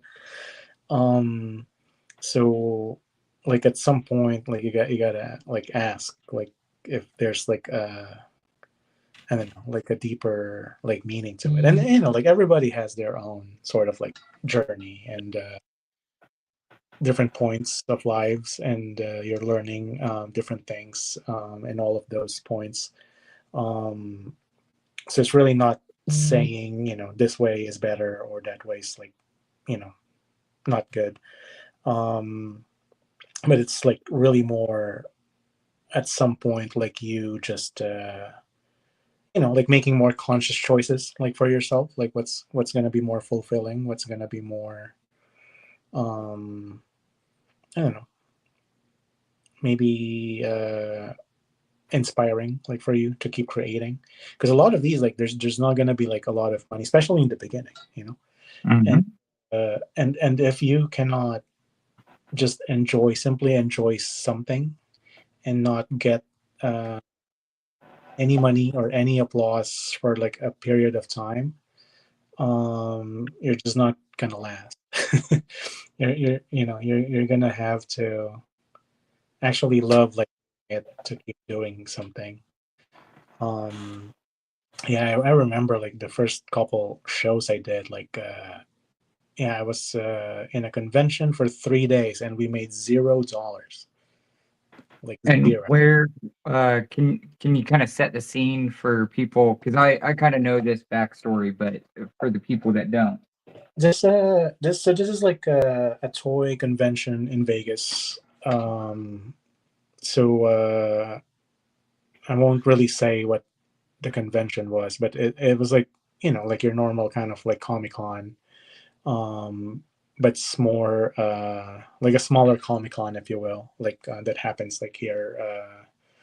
I don't know if they still do it actually. I haven't like been doing a lot of Comic-Cons lately because it's more a little bit of everything. Like people sell comics and toys and artwork and all of that. So like lately I have been like doing more conventions that are like focused like with like miniatures and dioramas, like specifically, because that's Yeah. really jam. And then the toy aspect of that sort of becomes I wouldn't say like secondary, but like I guess that's a good way of putting it. It's like So at your cons, I know you're doing more mini cons and stuff like that, but so I know, like for example, DK does cons. Do you find yourself selling do you buy like discount figs like this and then resell it at your booth, or is it just exclusively your work? um I would buy like this one. Like these are figures that I got. But they're always something that's going to be repurposed in one way or another. Like mostly when we do dedicated like conventions like that, we only like just sell our stuff. Like we don't really sell. Like because I know, like for example, like a lot of people, they would buy bulk miniature keychains, for example, from China, and then they would just resell that as is. Which is like, like if that's your kind of like business model, that's not necessarily like a bad thing. But when we try to like do a lot of like those miniature kind of like conventions, we really try to highlight the like the work that went into it. So like even though if we sell something kind of like this, like the Toy Story thing that I'm working on, it's never something that we just like bought and then just resold. Sometimes I would like sell stuff out of my own personal collection just because I don't have space no more. That's fair. But that like varies. It depends on like the event, I guess. But I never really kind of like do how do you say it, like conventions to sell like toys. Like I'm not like a toy store, if or a reseller, like or a distributor. Yeah, you're mainly just trying to sell your art. Yeah. I was So just curious because I've seen some of your booths and stuff, but obviously not been to one. yeah, like we've had like I think like one of the shows like we did not too long ago. I emptied out my storage. Oh wow. Like and then just like sold a bunch of like yeast, so just so I can get rid of them. Yeah. But it was like more of like they were like my actual like stuff that 'cause usually when I buy something like I intend to mess with it. I have like intentions of like wrecking something and then turning it into something else. But this whole thing like like everything piles up like really quickly. Yeah, it does. Like Go ahead. like my whole Sorry. shelf like on my side, a lot of these were in boxes, and they were in the storage unit. And in order for me to kind of like fit all of these into just one corner of the wall, I had to open 90% of them. Because Oh otherwise wow. it Did you wouldn't like keep the really. boxes or no? I used to, but I threw them all away. Like I was able to fill one big dumpster of just like toy boxes. Wow. And I was kind of like what am I doing? Like why do I have? Yeah.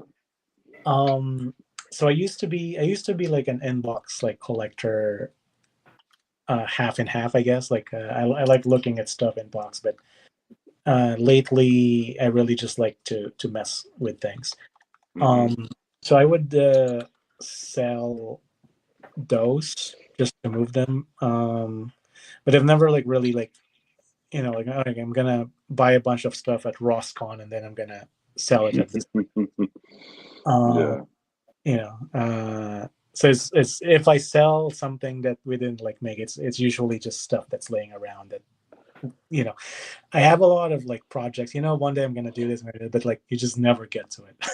No, yeah, I'll show you in a minute my project shelf. So like same way like when I go to cons, I'm usually just selling like back inventory, back stock, whatever. Yeah, If I do find go to like an Ollie's or something and I find stuff like I'm not going there. I am getting it for my like either like if I want it for a custom or like maybe I'll just like help somebody another collector out who can't make it to an Ollie's or who can't make it yeah, to a Ross and like when I my last toy show I made like well over like $400 and I literally didn't I usually go there to usually sell my customs. I'm there mainly to promote my artwork, sell my artwork, but I do have like box figs, loose figs that I'm just trying to yeah, get rid of as well, same way. But like I last show I did, I sold like I was selling $5 figs, like $10 figs, like yeah, just bargain prices, and just they're just flying off the table, if you will, and yeah, it's it's nice to kind of help out and not be like one of those like scalpers or because I'm going there to network. I'm going there to connect. Like yeah. I've done toy shows for probably maybe like definitely like 3-4 years now. And I've had people say like, oh, I saw that you were being promoted, and I came for you, and Mhm. those feelings are nice, and it's good to know that you kind of like you said earlier, like you have some impact on whether it's one person, whether it's in the community, or you just those connections it's worth its weight in gold compared to Well, and not just an impact, a positive impact. yeah, You're yeah. showing someone a different path Mm. outside of. I mean, obviously, those answers are inside of them, but sometimes we need that outside nudge Yeah. Mhm. um, Yeah, to just kind of open our eyes a little bit more. yeah. It gives them a little bit of permission, like if you will, Hmm. to really like take risk or artistically or just take risk with like whatever they're working on, kind of like with their own personal development. When they see Hmm. like people open up about it, when they see people being vulnerable and being just transparent like with things, when they're struggling. And yeah, because in the world now, especially in social media where everything's like highly curated and they just show Yeah. you like the good stuff, and they never show you like, oh, how did you get there, You'll uh, never see the bad. Yeah, yeah. exactly. And that's not how life works. Like like it's a roller coaster, you know. So it's refreshing to see when people are, you know, like that, and they, you know, they try to look, you know, like I said, like I've done that a lot of times where I'll do a con and then like they can't get something from that con, and then like I can, you know, like get it like for them. Like, can I make money with that?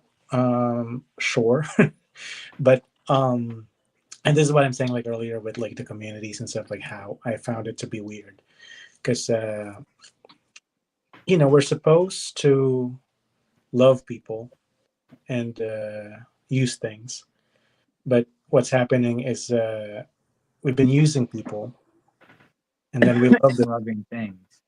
like the toys and stuff, you know, Mhm.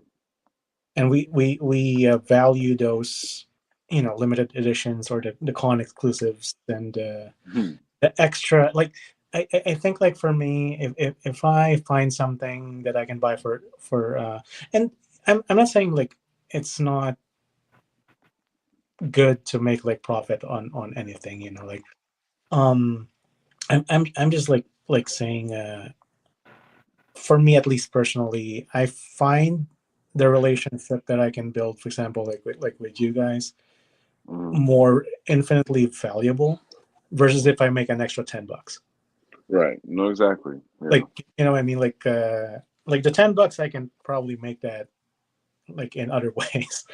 But to especially like, you know, like in like the toys and whatnot, like um I don't think there's really no need for that. You know, like I said, gatekeeping or I don't know, just trying to one up like, you know, your fellow toy person or just fellow person in general. Right. Um, And so, unfortunately, that's how it is for most people because it's like a competition, or it's like, oh, they're yeah, trying to steal money. They're trying to take money away from me, or like Or it's always just, you're a threat to them or yeah, yeah. and it's in some way. it's Hmm. you know, like I said earlier, you only you can do what you do. Like Yeah. really, at the end of the day. And I know like imitations happen and stuff. But again, at the end of the day, you can't like replicate something that only that person can do.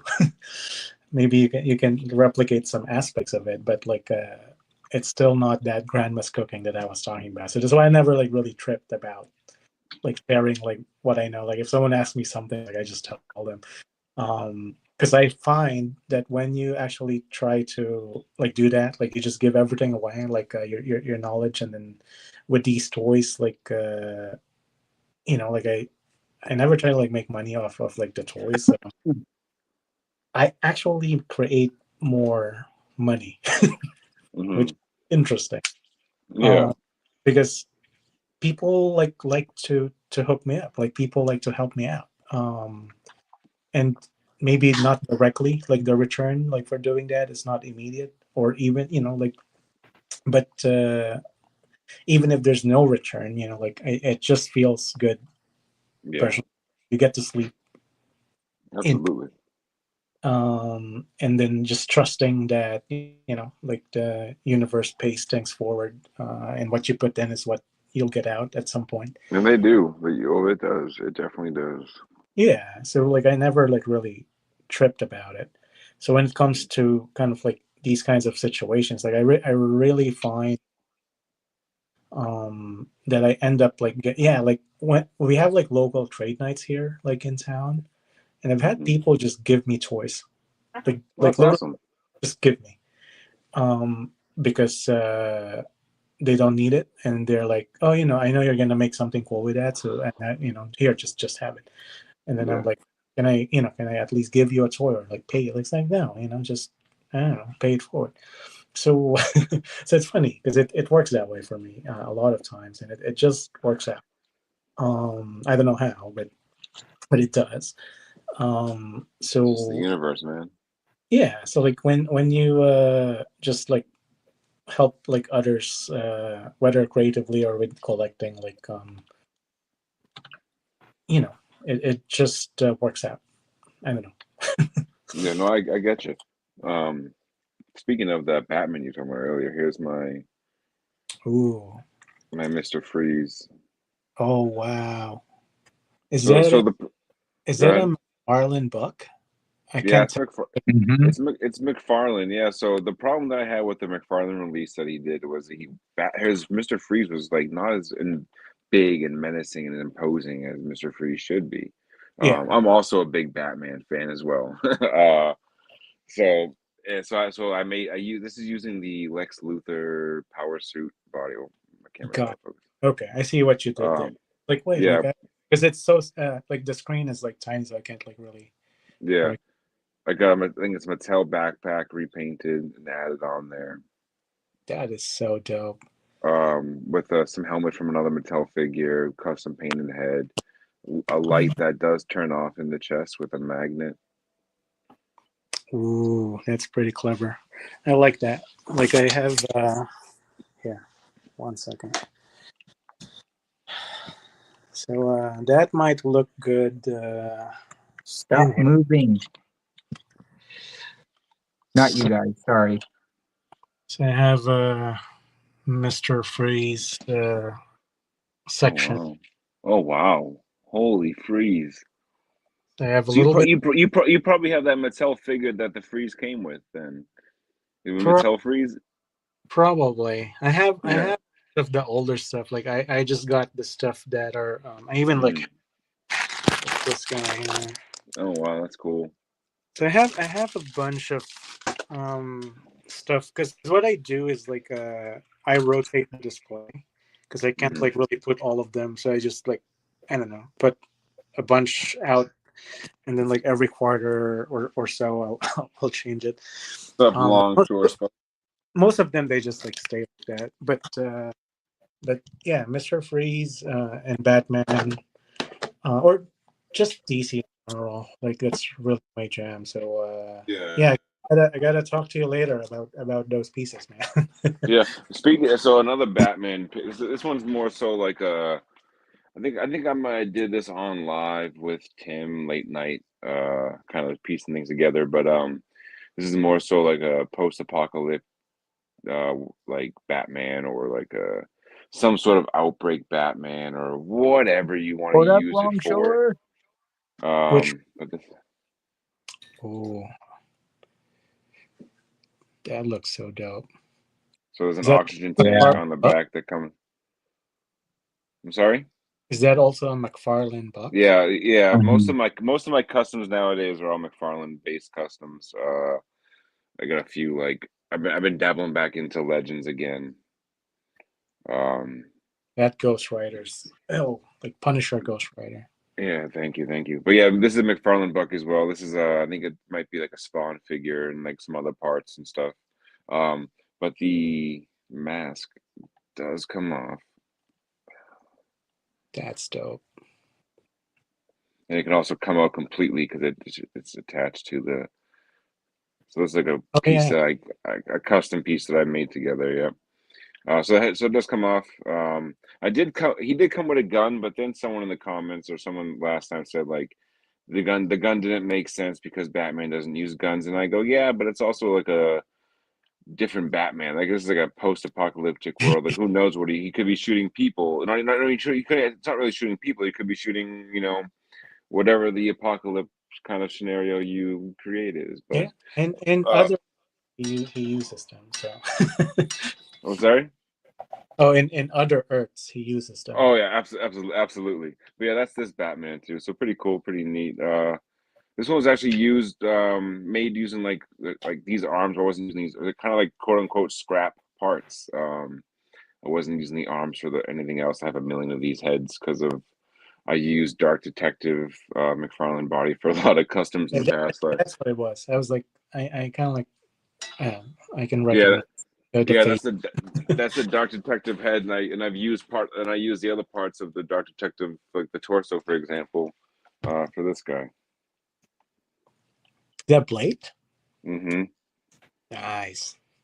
So he's not done yet, but he's he had to do his eyes and maybe some like I kind of want to do like red accents somewhere maybe, but yeah, that's my blade, seven That's inch scale.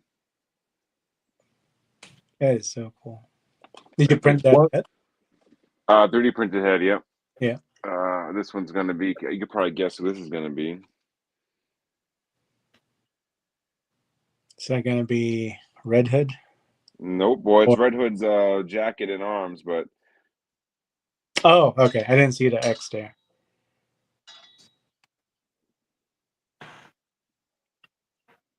Whoa! I may have just made Vapor a shield. That's dope.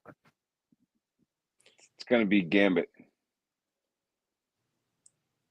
Okay, I didn't recognize it with a shorter trench coat, but yeah. I'm going for a shorter trench coat look, unless I get a cloth one. But yeah, it's still in the pre-painted stage. Man, I gotta check more of these out in your page later. Yeah, because I'm using my phone to do the stream, and like the thing's like really tiny. Oh yeah, me too. I gotta probably use my computer next time. Mm-hmm. Yeah. There's a Kano that that was dope. That's in the works too. I got oh yeah, my project shelf. Let me move my hold on, sorry. It's getting smaller and smaller, but like it was completely full of figs. They've kind of like graduated down to here, to some back there, but it was all just like a bunch of just projects. Some of them are in here, but these are ones that are like kind of like done. I still haven't unpacked from the toy show, so I'm still I still have some like customs in a bin. Johnny Cage. Where's my jacks? That looks dope. Another Dark Detective body. Yeah, I love the, because I know McFarlane has the Mortal Kombat, but I like the Mortal Kombat costumes more. Yeah. We'll see what he does with it now that he's kind of rebooted his line. But for a while, I was doing pretty well because he neglected the MK11 line. Yeah. But with his revival, let's see what he does. He's been making a bunch of ninja variants. So we'll see how in depth he goes. Like I got a Sonya Blade build right here that I'm working on. I got a thank you. I got I got another striker build that I'm working on. I've made this will be like my 4th or 5th striker that I've made, and this one's gonna be a different variant. So yeah, my Doctor Doom. This one was pretty easy, pretty simple. Is that a Sin body? That is a Sin body, repainted Sin body. Yep. That's so cool. So darker greens, darker silvers. Painted the whole base black, so I have those black undertones. I love the finish on that one. The wired soft good hood that comes off. That is messed up face underneath. There is a mask that attaches to it, but it's in the box somewhere. So I don't know where that. But that's all you probably seen on my page anyway. So yeah, like look up because I skimmed through some stuff, but I haven't really seen all of them yet. But another 7-inch, the Punisher there. That is so cool. More comic style. Yeah. Yeah, it's pretty good stuff. I am also in the same boat with like having too much too much backfill there. Some cool exclusives, but a lot of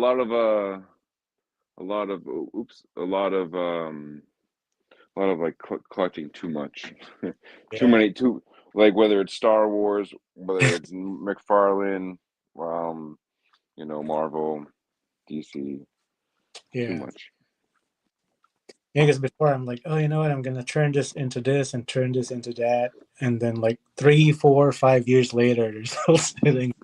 Well, the funny thing about it is like I started because of my kid. Like my kid got me into collecting. Well, because I was buying figures for him, and I'm like, oh, these are actually these are awesome. These are a lot better than when I was a kid. Like they pose better and this, that, the other. And I started buying more, and then one of his figures broke, so then I had to try to fix it, and that's kind of what got me into okay, I wonder if I can do more with this, Yeah. and That's how. turn it into what it is. And I was mainly collecting Power Rangers and Marvel at the time, and I was just dabbling into McFarlane. I'm like, oh, these are kind of cool. They're a little bit out of the scale that we play with. They're a little bit bigger, but they're kind of neat. I'll only get a few. I'll only dabble into it. Only dabble into it, and then fast forward to today, and I've made over probably hundreds of McFarlane customs, and And have a stack of figures just over have at Tim's house. just have a whole stack of McFarlane figures at Tim's house, a whole 3 rows of I'm looking at 3 rows all the way back here. It became more a big. It switched. I collected more McFarlane than I did Legends or things like that. I'll give a quick tour. I've shown this one of many time, but I mainly only collect Spidey for Ooh, yeah, for the Legend. That's my crutch. Some X-Men, in there, but mixed bag. But Spidey is kind of the main. But these are kind of all the Legends. I have some that. Sorry. Oh no, I thought that was Lex Luthor, right? Like that. Oh yeah, Yep. Lex, yeah. And then you got a mixed bag. Lex Luthor. Thanks to DK. Some McFarlane's up there. Gotcha. Man, that Cyborg, they never really made the other Titans with it. They only. No, I wish they did. And this Cyborg is sought after too. Yeah. I kind of wish they would have done some Titans figures. I don't. Mm-hmm. Did you guys watch Titans? Oh, yeah. A little bit, one HBO. season. Yeah, one season probably. But yeah, it's too much. And then we get some wait, where is it? No, that's not it. Never mind. But yeah, it's a fun hobby. It's one of those things, like you said, where it brings you peace, and me painting brings me peace. And if I can make money off it, I make money off it. If I don't, then I'm just glad to, share my craft.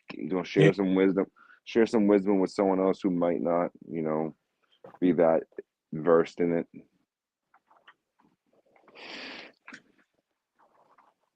Yeah, for sure. I spilled water on myself as I was talking, and I still managed to finish my thought there. Yeah. You said you're in Vegas? Yeah. I actually just sent my son's lightsaber out to be repaired to someone in Vegas. What part was that?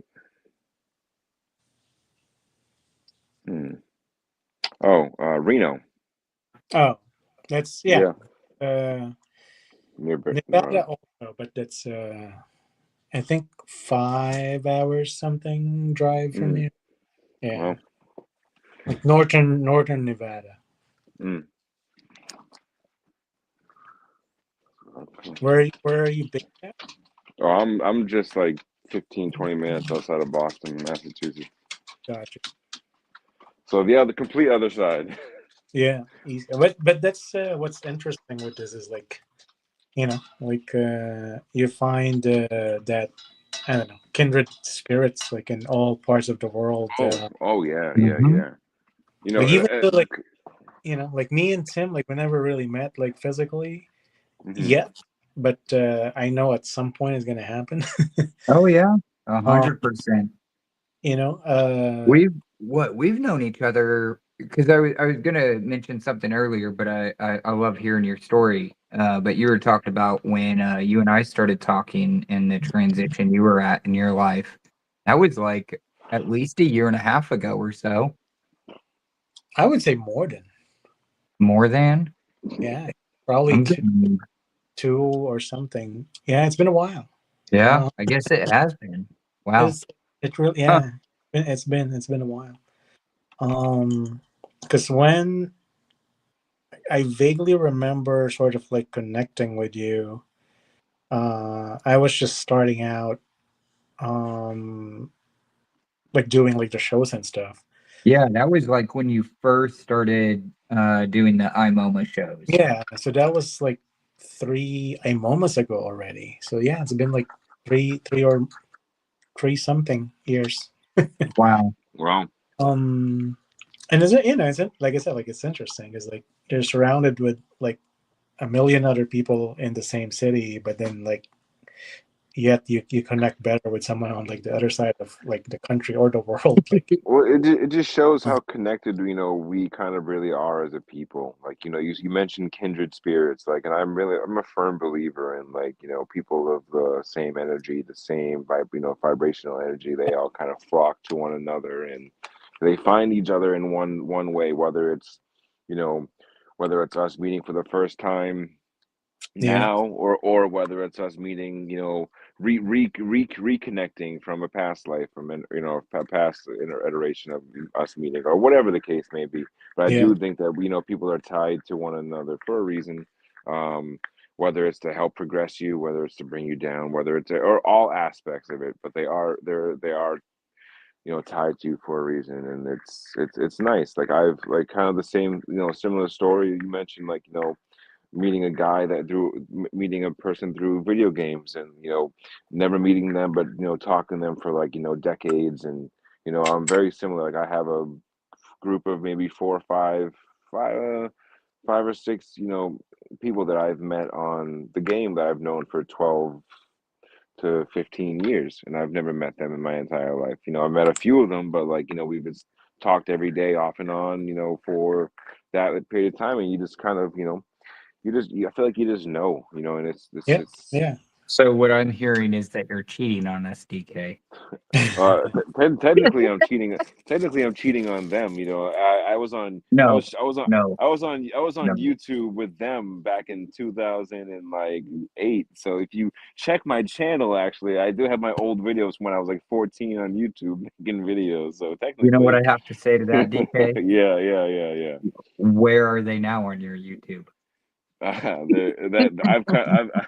I'm rebranded messing up. I've rebranded myself. I'm no longer the wrestling video game YouTuber. I'm now an artist. It's kind of crazy as far as wrestling is concerned because it Mm, got brought up. It's yeah. kind of crazy how it like I feel like it's almost like skateboarding in the 90s. One day Mm, it's popular and the next day it's not. mm. Maybe that's just me though. Well, wrestling. Well, yeah. Well, yes, because there were. That's what that can be applied with wrestling, because in the '90s and the early 2000s, wrestling was huge, popular. The Attitude Era, like everyone and their sister was watching wrestling. And then, as the time went on and we got older, and like the content kind of like fizzled out. And I know, because I've professional wrestling will always hold a dear place. If I could have a career or a job in in wrestling, in any facet, whether it's a performer, whether it's a manager or a creative team or anything, I would do it, because that's just kind of like I have this weird like this mind for it. Like I can kind of create storylines, or I can predict storylines, or whatever. I'm going off on a tangent. Uh it had its down period, and it had like it fizzled out. It was very like low ratings, and now it's kind of at a resurgence again. So you know it rides the wave of pop culture, and now wrestling is back and people love it. Yeah, I think it just comes and goes too. Yeah, absolutely. But yeah, some of these things are just never gonna go away. Like Mm. I remember back in the '80s, like when they did like the first like Ninja Turtle like toys, Oh for example. yeah, those are Now great. now it's back, like the retro stuff, and like the Moto and some of the wrestling stuff. And the Um, Kenner figures from like Star Wars, and like all yeah, the yeah, Kenner Batman figures are kind even coming. Even the Kenner Batman ones are coming back too, and like it's great. yeah. So yeah, I think it's just coming and going, like a lot of these things. Mm. Like the wrestling, and like live wrestling scene here is kind of like going, like yeah, like And like the indie scene, like the yeah, independents. Yeah, yeah, yeah. and Well, no, and honestly, like that's where the most fun is. Like the independent scene is like if you want to get like sure, you can go to the WWE, pay like a few $100 to $1,000 for some tickets, and like see your favorite wrestler, and like whatever, you know, get a brief interaction. But if you really want to like dive into like a true wrestling scene, like whether honestly, if I may say, like the true hardcore fans are really at, it's going on the independent scene and it's feeling that energy of like Mhm. a room full of like even like 500 people You can be as guys loud. happen to know what Joey Smoke? Speaking of independent wrestlers, Not that I'm familiar with, no. he's based out of the Reno area, but that's actually a buddy of mine that I grew up with. Mm. All right. I'll have to look Yeah. him up after. It's because one of my buddies, like he's like doing that, and Awesome. yeah, it's like a live sort of like, I don't know, like underground, especially here in this town where like there's just like so much going on, like different shows, like day in, day out. And also like every new because before, like you had, like if you want to watch it like on TV, for example, you really have to tune it as a specific time. But now like you can just pretty much stream anything. So yeah, it's like just like changing, I guess, like where the attention is changing. But the like you said, like the hardcore like scenes of like of anything really, like be it like skate wrestling, like they're always gonna be kind of like alive, Always there. There you go. And which one is he? He is going to be right here. Okay. All right. Is it still active? Yeah. No, Yeah, he's still. I commend anyone who's pursuing that dream, because like it's not like I know I don't know personally, but I That's know based on like stories and like just watching a bunch of stuff and seeing a bunch of like interviews, that it's not an easy journey to do that. Like it's whether on the body, on your mental, on like relationships with your family, it could be a really really taxing path to go down. But that's the kind of the great thing about pro wrestling, is that like it can be rewarding to those who put the time and effort into it. Yeah, that was the last show he did. That was, or the last show he has posted on his Instagram, I should say. September 28th. And that was at Folsom Street Fair. not too long ago then. I like that graphic. Yeah, it's a cool graphic. I used to, like, if I could do it, I would. Like in college, I used to wrestle my roommate.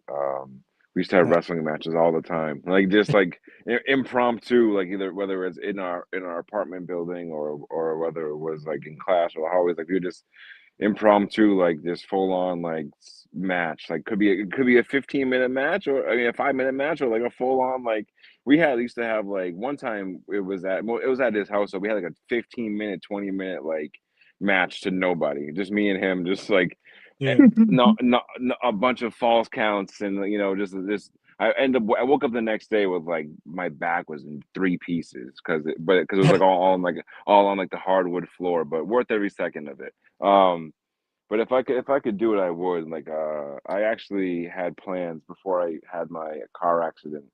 I planned to go to a wrestling school and train, actually.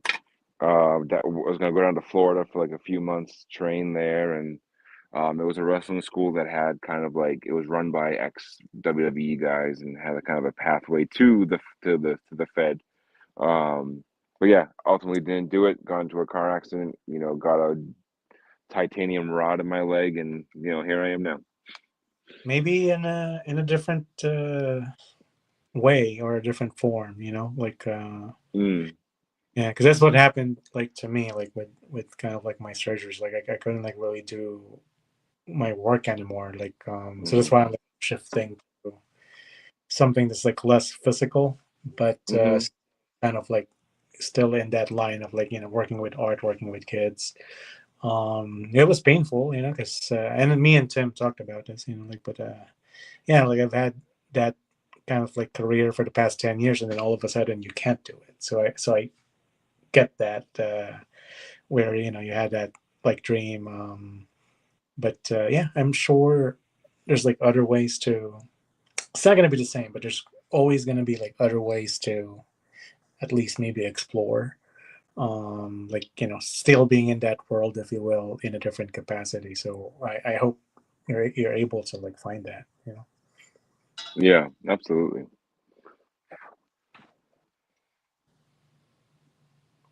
What you're working on, Tim? I am I can't tilt it too much, but I got this from Thrice Customs. He's not working on the demon head, that's for damn sure. I am. I Oh. primed it. That looks pretty cool. I think you shared that in your story or something, if I remember. This one, yeah. I put the yellow on it recently. I'm kind of locking in a little bit on like a color scheme, but for my world, but this has kind of a cat look to it. So I'm gonna add some red to it. Kind of keep it within those like kinchy traditional colors. Yeah. And then from there, I'm gonna do white on all the respirator parts that you see. So all the respirators that you see are gonna have white on the caps of them. But I'm doing I've got this green wash that I use. It's a neon green wash, but it's a few different like things Did you kind of make mixed together. Go ahead. like you made that wash yourself, or Yeah. So it's got like a touch of Mod Podge in it, and then like fluorescent green, and then like a forest green in it too. that would look cool. But it's like it's a consistent one I use. I also put a smidge bit of metallic in it, but I've been using it for highlights. So for example, this is another head I've been tinkering on here on the live. That looks cool. Where's that head I from? like that. I believe this is an Allllll head, if I'm not mistaken. But I got this from one of our old guests, Token Customs. He has some incredible work. He just did this incredible Daredevil. Oh yeah, that was awesome. Yeah. Using the Fantastic Four body. Yeah, he used Mr. Fantastic for the body itself, and it looks incredible. Void bought it and did some great uploads of it recently. You gotta send that to me. Yeah. Check it out. But no, I've been working on that, and then I'm gonna start working on this. I think it's dry. Yeah, cool. I didn't hit all of it with the primer, like some of the inside and stuff. It's not the best coverage, but All right. Hey. How's that hole in the head? Can you see it now? Was that the other one? yeah, I can still see the chipping on the back. Oh yeah, there it is. Yeah, but But it's not as okay. much. Not as much. Now, is that gray? Is that a gray? Use gray, This right, is for a the black. primer? So, who was it that it wasn't somebody? Is it golden? No. It's a black. It's like a satin black. No, I'm saying is the brand golden? Oh no, it's Rust-Oleum. Okay. Oh, you spray. Yeah. Yeah, so it's Rust-Oleum automotive primer. I'm trying to think of who put me onto this. Somebody put me onto automotive primer. They put me onto a different one.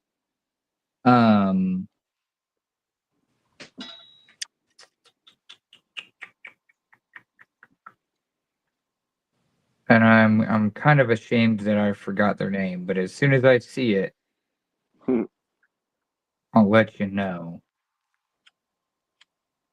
I'm scrolling. Oh, it was Harpo. All right. Heart Bro Tack.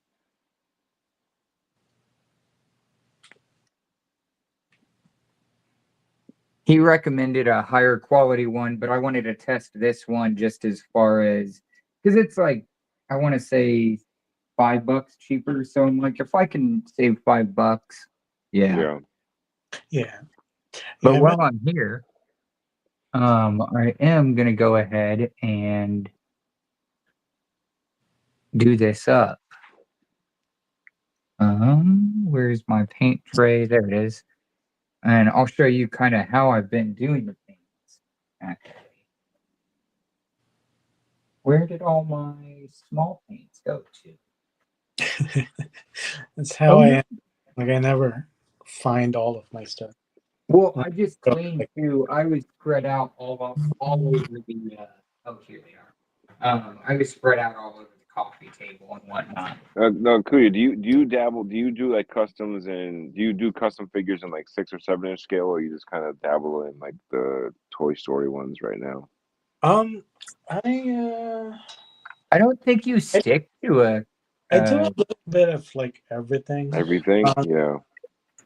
I have because you've also done 1/34 scale, right? Yeah. Oh, who's that? And Allllll. I know the body. Oh, it's hard. Oh, wow. So Wow. is that the Sue Storm face or? No, I think this is man. So this is that's perfect, dude. And that's funny thing is, well, that's Emma. a perfect. That's like an Emma Frost one. If I remember That makes it that in the Moira body. Yeah, and then that's the Moira awesome. body. I don't know where I got the glasses. I think that's some Moira glasses too. But it's the glasses from the Moira head, yeah. I think so I just kind of like repainted a little bit. But with this one I didn't really have to do much, yeah. much. Yeah. But there's no Harleen Quinzel in 6. Now, speaking of that, real quick, sorry. Did you see the Kickstarter that McFarlane was doing? One. I was able to lock it in yesterday. Oh, you got how much was it? Well, there's different tiers. There's like $30 up to I think $70. Which is the $70 one is like the one with like the 3 figures, right? Yeah. So there was the Joker from the movie, that's the actually not standard bad. Harley, and then the same Harley, but they did like the black and red. Black and red variant, yeah. Honestly, $70 for that package is not bad with all the accessories that Harley came with too. It has like multiple heads, hands, jacket, a bunch of weapons. I think she had a bunch of weapons. The jacket, yeah, like that came. You can't buy it anymore, right? I don't. Yeah, I think they close. Wait, is it 27? Yeah, I think they closed already because it closes like midnight on the 27th. I technically have like 10 or 12 minutes. I kind of want. I mean, because like I kind of want to snag that. Yeah. The East Coast. So I mean, go check it out because I don't know, because the cheapest one was like I think like 30 something. Yeah, that's just her though. So like honestly, like I don't like. What did you think about the Jared Leto Joker?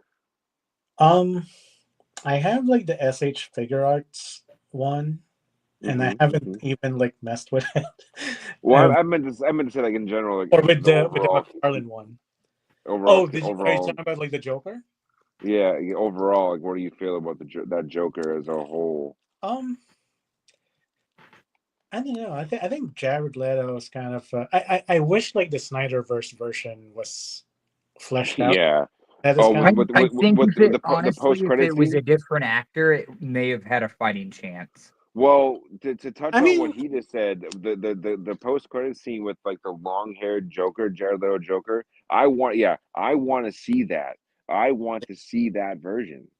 And I got this sort of like Mad Max custom car right there for him. That's sick.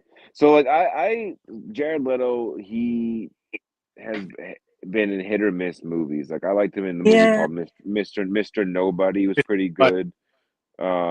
He's had his fair share of movies that he's been good in, but I actually didn't mind. I mean, besides like if they didn't do the over eccentric tattoos and like the They they kind of like went. I think a little bit goes a long way. Would have helped with that one. yeah. Because I was intrigued by like the arc between like Harley and Mm-hmm. like Yeah. Joker. That like all the scenes that they were in, like they actually had a lot more scenes that were cut from the movie. It was they said they had like a bunch of footage that would have basically made like its own Joker and Harley movie from that Yeah. Suicide Squad movie alone. And I was more intrigued by that. I kind of wish that Yeah. um, because But I like the interaction like very much seemed like the whole like scene where Batman is like when he's trying to capture Joker and Harley and like the quirkiness like, oh, you're ruining date night, and she's trying to shoot bats, and like that was fun. That reminded me of like classic Joker and Harley. And then yeah. also like in typical Joker fashion, like he leaves her to get captured or whatever by Batman and Yeah. to escape. So there was like a lot of, if people actually paid attention and like took away from the whole, oh, it's Jared Leto and like he's like basically like the Crow Joker, or whatever. There The was actually Croaker. they the Croaker, yeah, he's the Croaker. They did actually stay true to kind of like some comic Some of aspects like of the the source. relationship.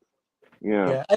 I think there might have been like some, I don't know, like maybe like bias like for some people, because of like me, course, for yeah. example, I don't before I see a movie, I don't like read reviews or anything. I don't because I don't want it to like my perception to be painted Of based on course, yeah. what someone else said.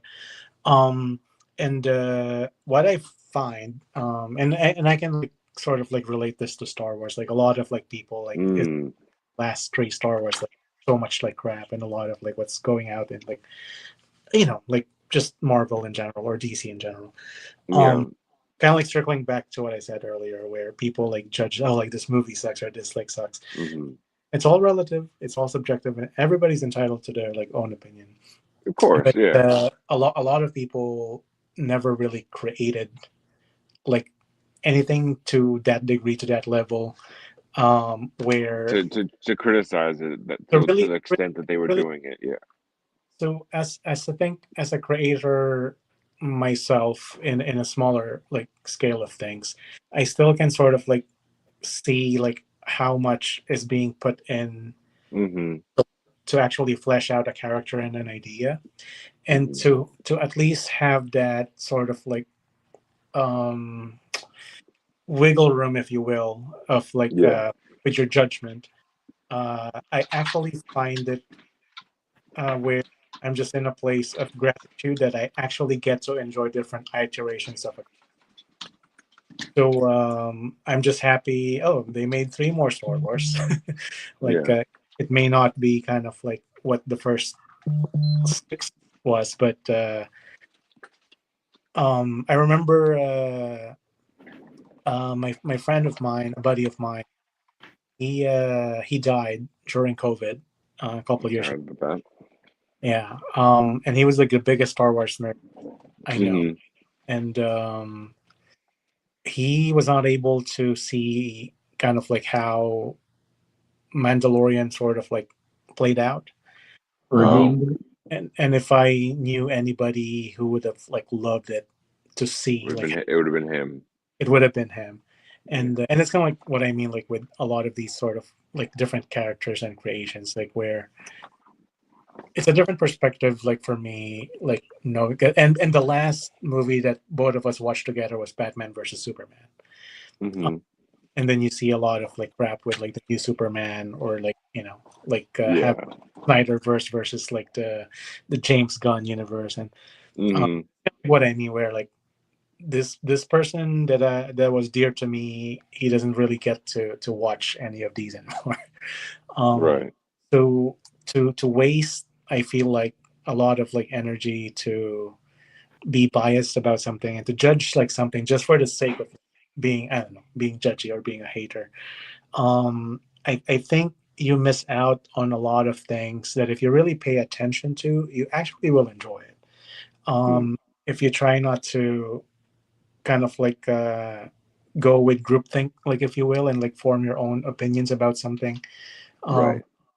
I actually find that sure, like some of like the opinions are kind of you know what, like maybe that's valid, but Maybe, yeah, valid. Yeah, yeah. you know, but overall, like with like like I have like my own like I said, like Suicide Squad collection there, uh, and then I'll get my little bit of like different like Jared Leto Jokers there.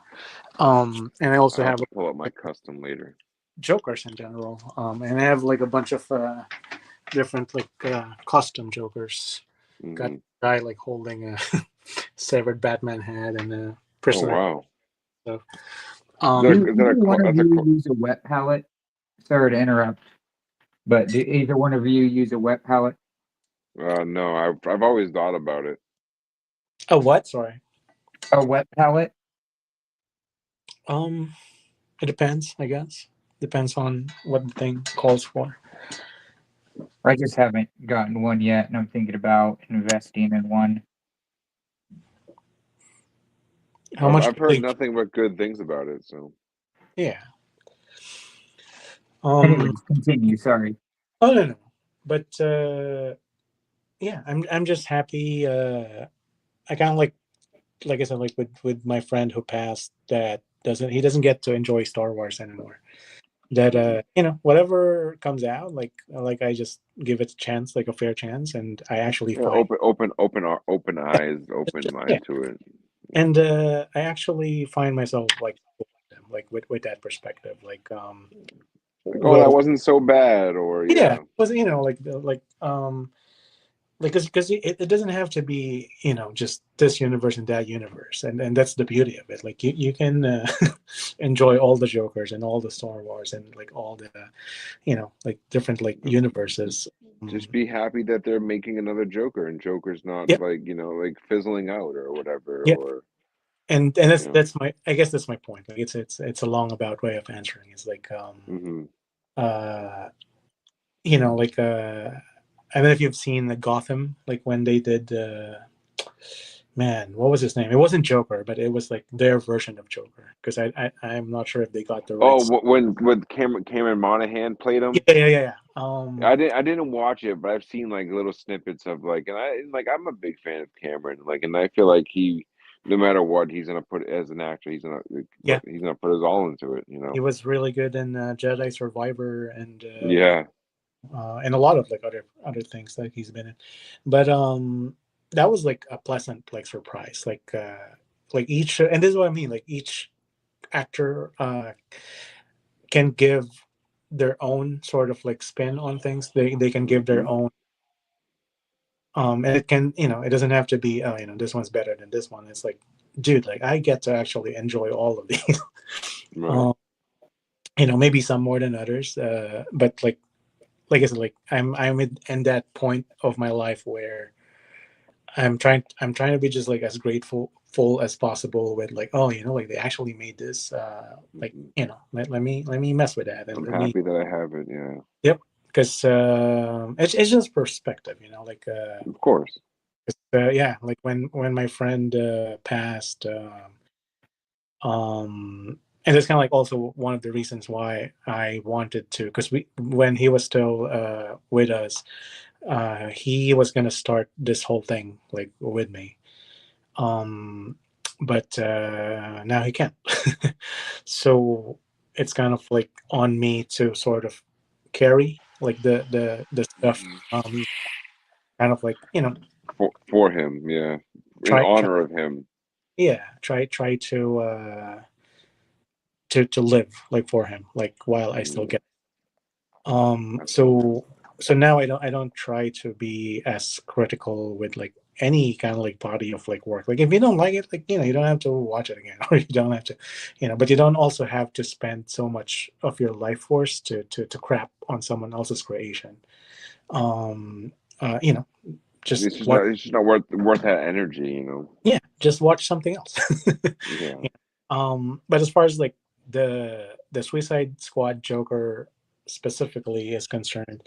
But I do like Jared, like in some of his like other works. I heard what was the last one he did, like Tron. Ron. Yeah. Yeah, I heard like it didn't like really Same thing. Yeah, it's not go down. doing too well. I'm still gonna watch it. Of course. But at some point. But I do personally like him, like as an artist. Yeah, Like his music's great. You know, his music, talented. like and like his iteration is like, I think, very very like him. Yeah. So yeah, like I think I have like a little bit of a blind side with those things that people can like nitpick about. And yeah, every time I rewatch like the movies, I just kind of like, I'm just happy that they made them, like even though it wasn't like fleshed out. But yeah, like that nightmare scene, like man, like I wish. I wish they Something, man, child. maybe someday, I don't know. Someday it'll get done, but I was very intrigued by that scene in particular. Like, what happened? Like, there's a little dialogue between him and Batman. Yeah. Like what happened to Harley, or whatever. It's just cool. It's cool. Yeah. So I mean, it was like a good cliffhanger. Like if anything, then Yeah. even if I mean, it did end there, but I mean, like for us, like we can like sort of play out stories. What ifs? Yeah. Someone will create something to flesh Well, I that out. mean, that's what that Batman custom is right there. Boom. Yeah. Right. Exactly. So we'll see. And I guess I'm also biased with Harley and Joker in general. Like this is one of my customs, like Harley Quinn as Robin. I don't know if Oh, that's cool. yeah. Oh, that's cool. So this is like a 6, but it's kind of like a weird version because it's like both the Suicide Squad colors from the movie, but also just like the classic, like sort of. I think it's one of the very first costumes I made. It's kind of like rough and stuff, and but, I'm pretty We happy. like rough and stuff. Huh? I said we like rough and stuff. Yeah, me too. And it's a fun piece, and I like those kind of like obscure like stories. There you go, Paulo. Oh, that's so cool. Is that a figure arts one, or is that No, this is that is a a custom. So this is a Mezco Mezco body with Right. Mezco body with some water slide decals. Oh, that's actually clever. I was like, wait, like I don't remember, but And then a custom head. The neck is in like 2 pieces, okay. so Oh you yeah, can kind of you can make it work. make it work for the Mezco. Yeah. But yeah, not bad. One of my earlier customs. When I That's a good work. thank you. When I was practicing water slides. Yeah, I realized after the fact that like the whites don't match with the body and the neck, but it's fine. He comes with a lot of stuff. Some weapons, some It's guns, some fun. He comes hands. with a lot of stuff. Comes with some stuff, some money, some guns, some hands, a stand. But yeah, he's just a little. He wasn't very popular at the toy show because there's not a lot of people were a fan of Jared Leto. So you just kind of people were like, "Is that Joker?" I'm like, "Yeah." Yeah, it's I guess to each his own, but Right. He's fun. He's fun. yeah, which I respect, but like I said, like at the same time, like I mean, I'm just happy, like Absolutely. and I have yeah, I have some like Mezco Jokers that I've always wanted to like mess with, but yeah, like I said, like because I started like doing like customizing like toys, but then eventually I got more into creating like dioramas and then creating like the props for the dioramas that eventually the toys got, I wouldn't say like pushed down, but took a little backseat.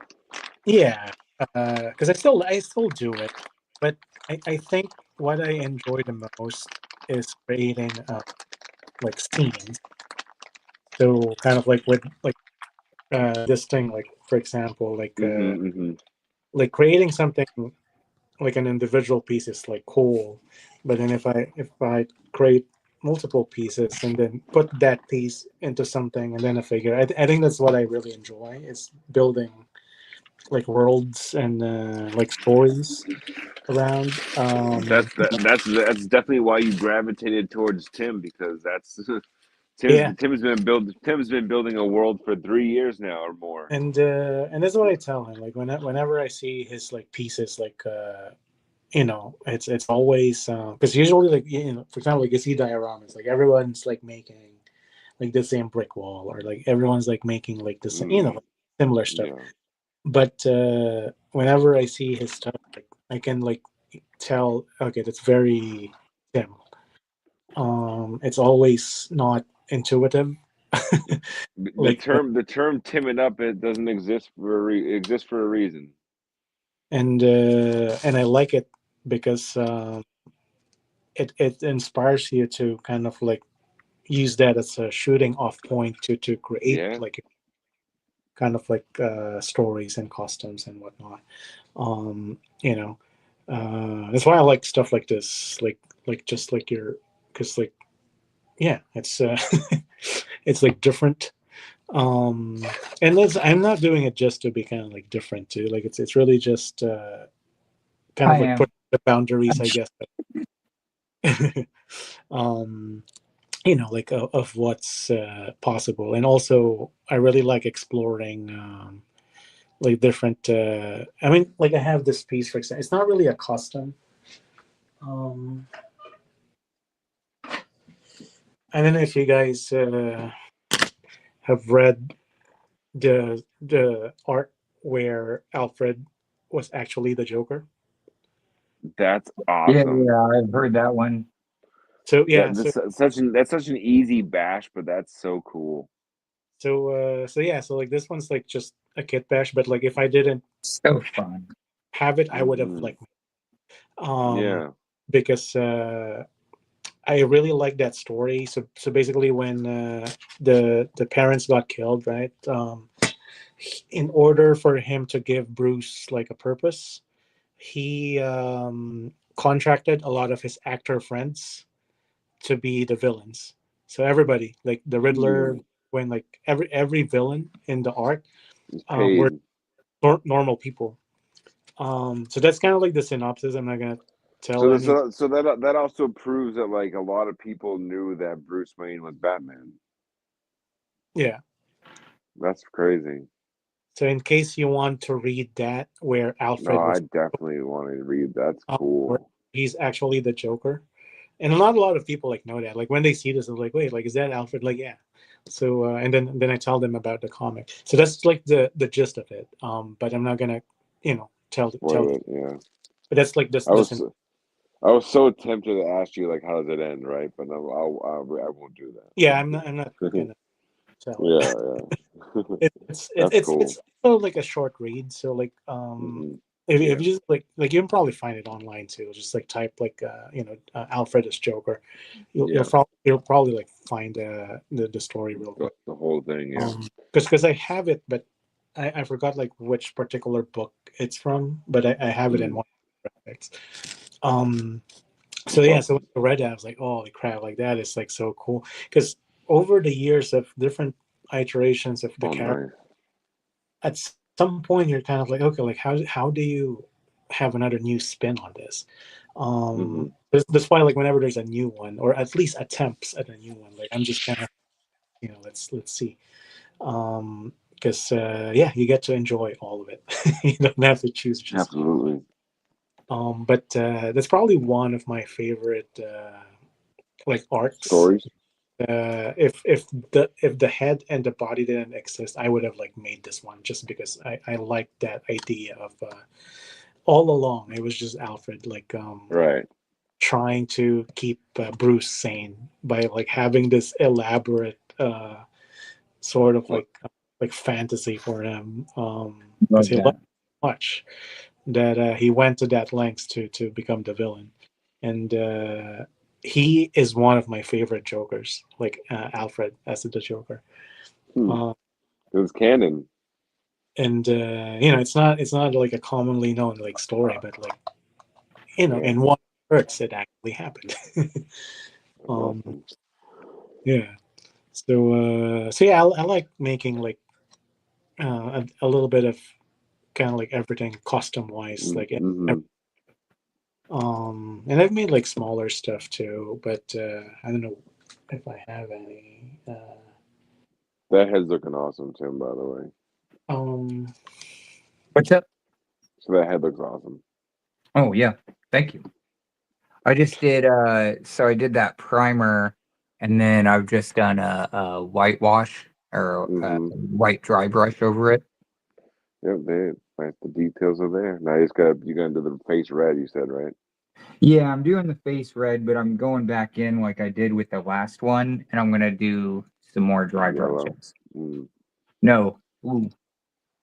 Oh, I see. What is that one? This is like a Kenner style inspired like 7-inch. Is Remember that how the like one Kenner? like when you press it? No, it's not. It's just this is actually this is the Aquaman torso, like torso, like just like the centerpiece. The arms are like kit bash between two different Batman arms, I believe. I can't remember which ones now because they're painted. The head is the AF-1000 Batman's head sculpt cut and modded to fit inside the Atom. This to fit inside this actually. All right.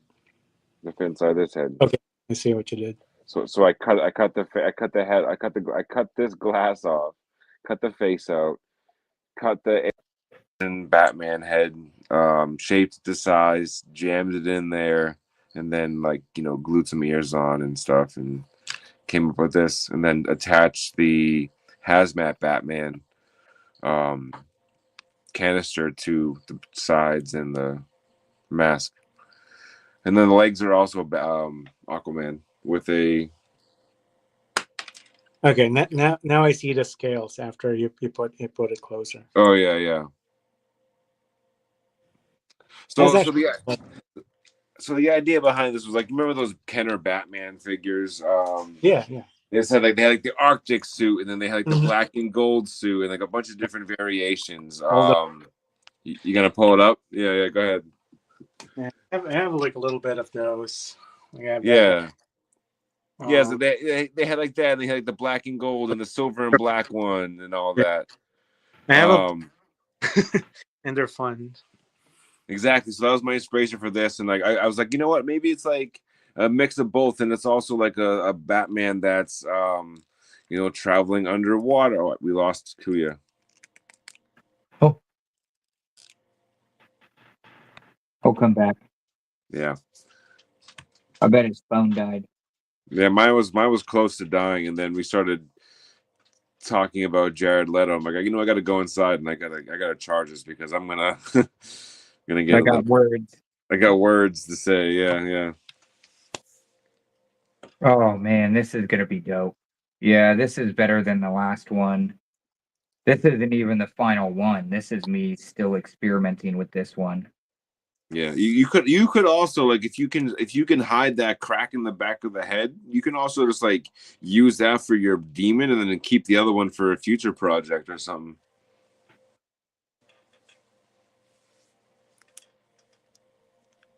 Definitely thinking on it.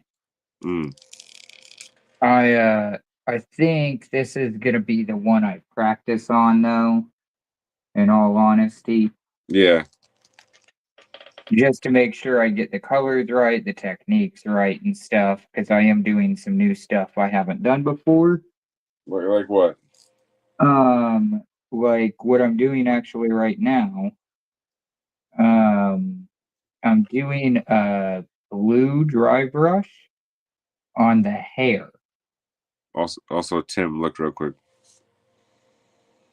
Since you were doing you were doing last live. What do you mean? You were putting the random head sculpts on the Daredevil body. Oh yeah. Yeah, here's another one. Oh, that wasn't the last live. That was No, that was our that was our random. Which head was that?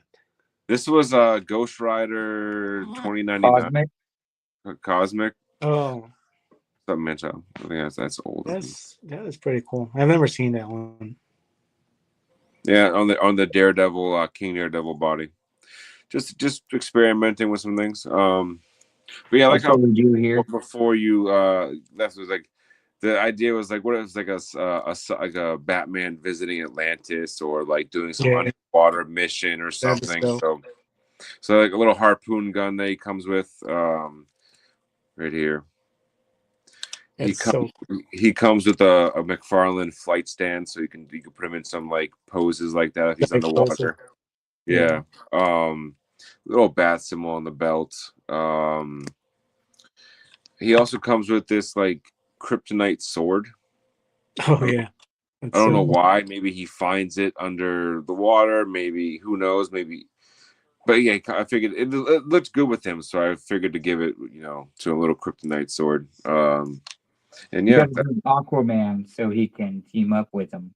Yeah, it's him and Aquaman are trying to take down Rogue, Superman, or a Kryptonian, or somebody, or Zod. Yeah. So, yeah, that's this one. So I have quite a few Batman customs. Like I said, Batman's also like he's been I love Batman the animated series. Kevin Conroy was like my.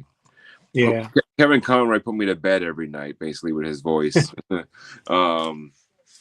So yeah, big Batman fan. Yeah. His his take on the animated series is really like, he's gonna be missed like dearly. Oh yeah. But going back to cons and like the interactions and everything. Like I had one con 2 years ago, where some guy just like I had a bunch of Batman figs out or whatever, and like he just was talking to me for what felt like a good 30-40 minutes of just like him meeting because he was a big Batman fan, so he was showing me his collection. Like he had a amazing collection of like signed stuff from like all of previous Batman actors and voice actors, and telling me stories about how he was like good friends with Kevin Conroy because like he would show up to every convention that Kevin was at, he would show up to. Oh yeah. And just yeah, so I remember I felt like time stood still when I was talking to that guy. Like we were just talking for like 30 minutes, it seemed. I wasn't talking to any other customers at the table. We were just talking about, I was listening to his stories, and it's just to tie it back to like it's just those interactions that make it worth it. It's not about the money. It's not about it's just about the quality energy of like someone. Yeah, and that only happens when you show up. Yeah, exactly. That's honestly what I try to recreate with like my customs and my ideas. Is like not just like a product, but an experience. Mm-hmm. Yeah, no, for sure. Yeah, because it's very I was telling Tim about like his Dio stuff because I kind of like blipped off the map for a good minute, for a lot of reasons, health reasons and just life reasons. Yeah. But then when we kind of like reconnected not too long ago, and I guess that's why I ended up in here today.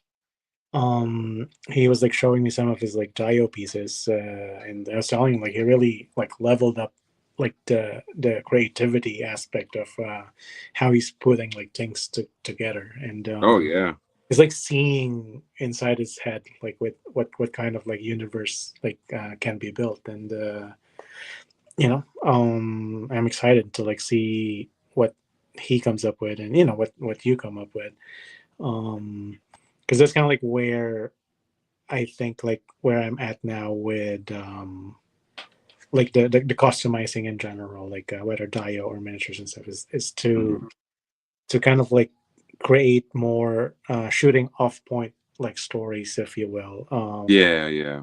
Versus just recreating stuff from like the movies that's already been done. Like and not that it's not cool. Like I still like do those, but I'm just saying like to to use it as a jumping off point, a shooting off point, and create something else. Unique and creative and Yeah, like your own and that's individual. yeah, that's what makes it like exciting. Like Yeah. so for example, like with my next thing that I want to like work on, I don't think I can like flip the camera for this. It's really, the cameras are really weird in this thing. Like it'll invert. I'll it's just do it. inverted and it's backward. Yeah. But this is the very first piece that me and my wife worked on. Oh wow.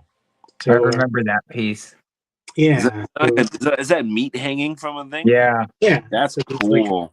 like a pork leg, and then some Oh sausages, wow. and then ground Yeah, beef. right up your alley. But there's like a hand there and a human heart. Like there was a brain. I don't know where it went. It's somewhere. All hand sculpted by you, right? Yeah, and then Wow. but it was gonna be for this Gotham by Gaslight Joker. And then I got this. I think it's like a Joy Toy figure, if I remember correctly. But I'm gonna turn her into a Harley Quinn. That's awesome. That can like go with this guy.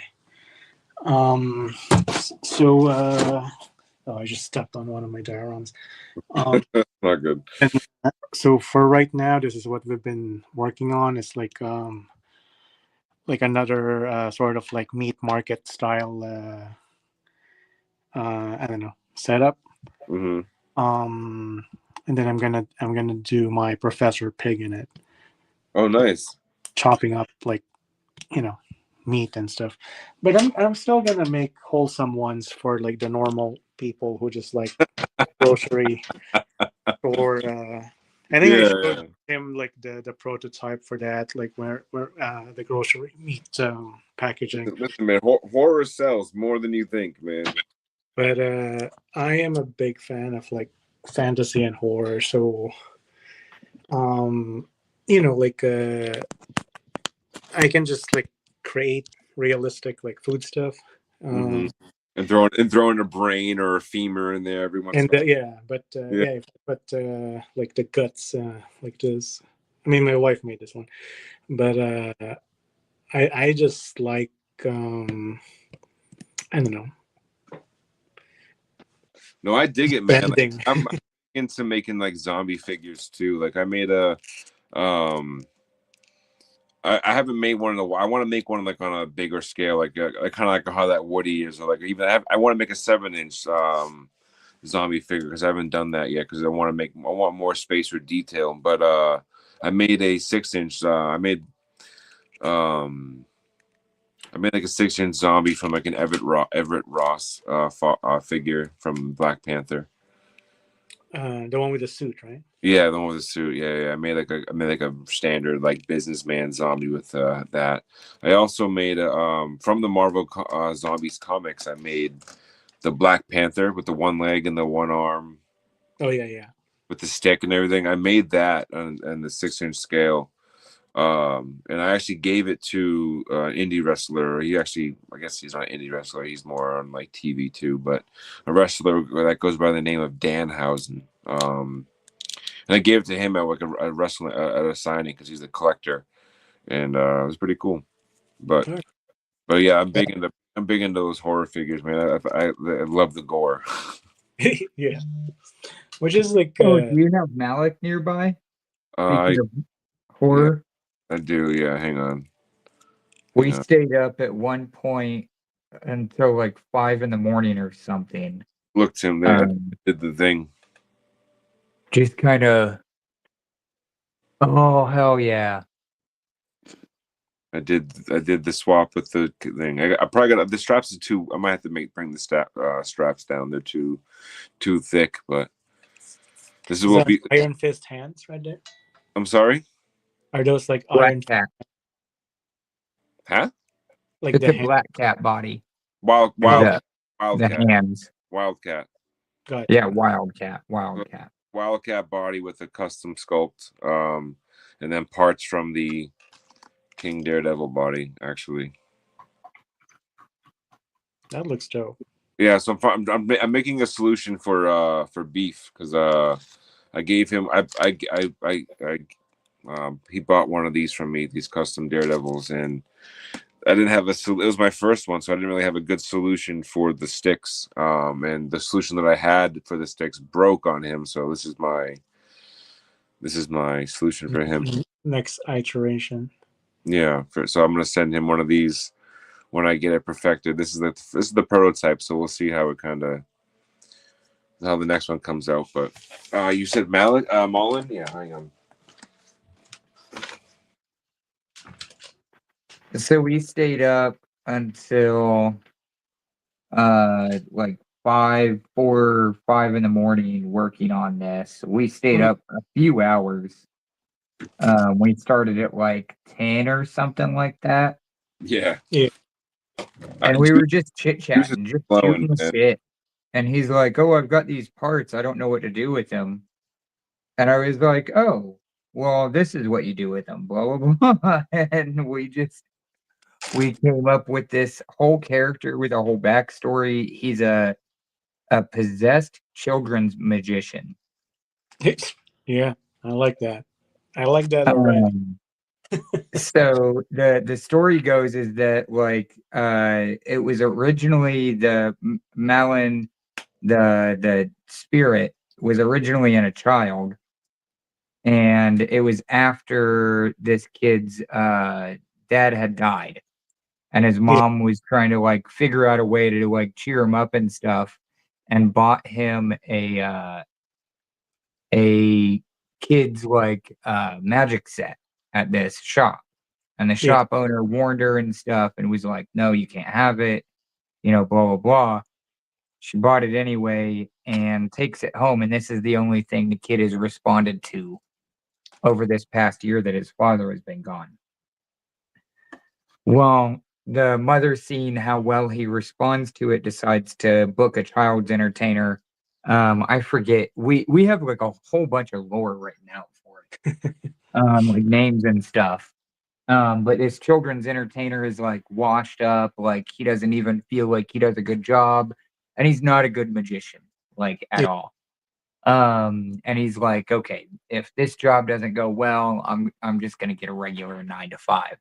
Yeah. So he goes to this job, and it's this kid, and Malin finds that the children's magician is a better prospect than a depressed kid. So he invades the child's entertainer and kills the mother and the child, and then just goes on a killing spree, continuing to be a children's entertainer. Sometimes not killing anyone, other times killing everyone. Yeah, this is his demon form when he's like after he's possessed. And we looked it up, and it's actually I forget what language it is, but it's actually like is it Greek?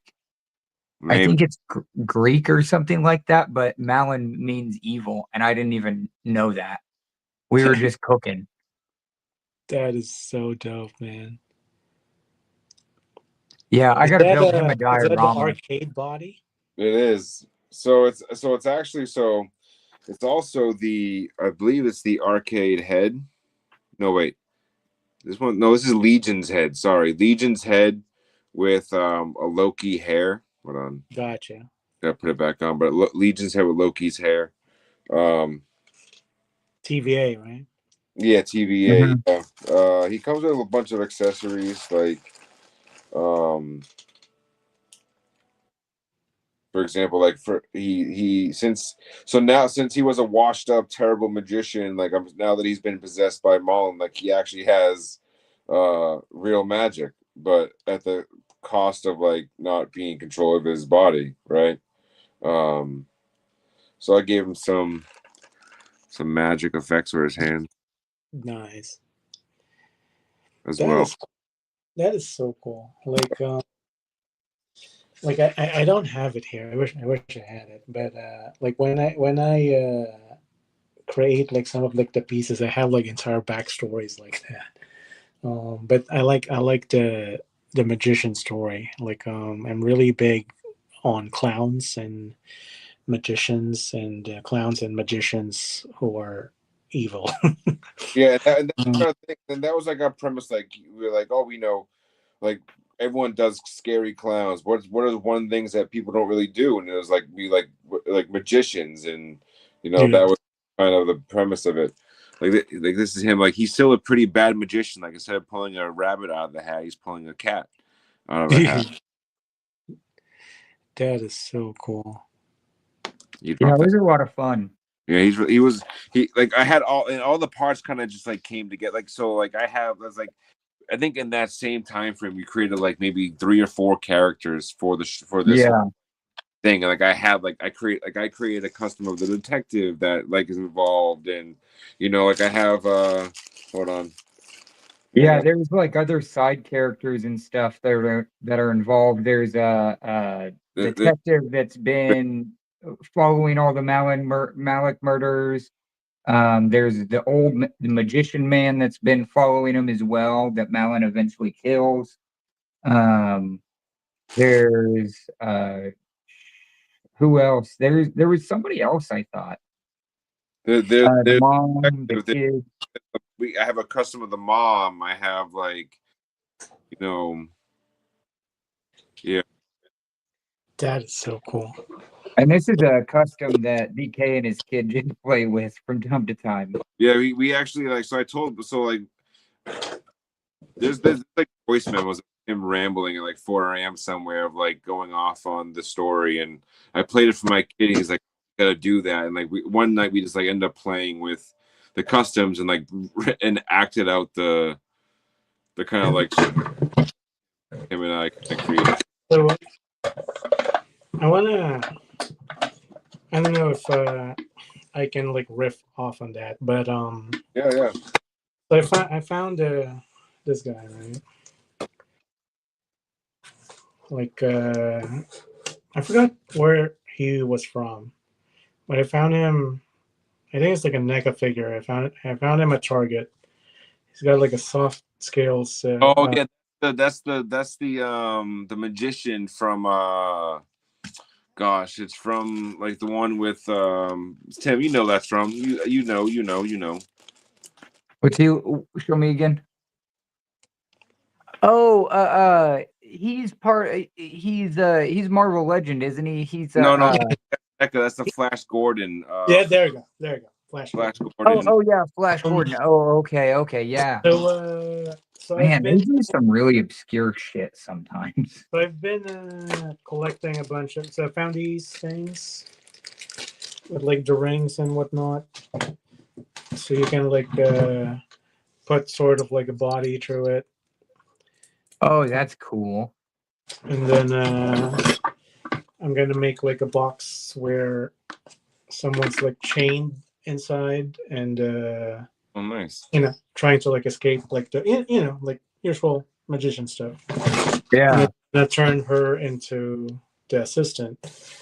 And then I got like a bunch of like these like little books that you can like put a bunch of stuff in it. So that's cool. Yeah. That could just be the stage. So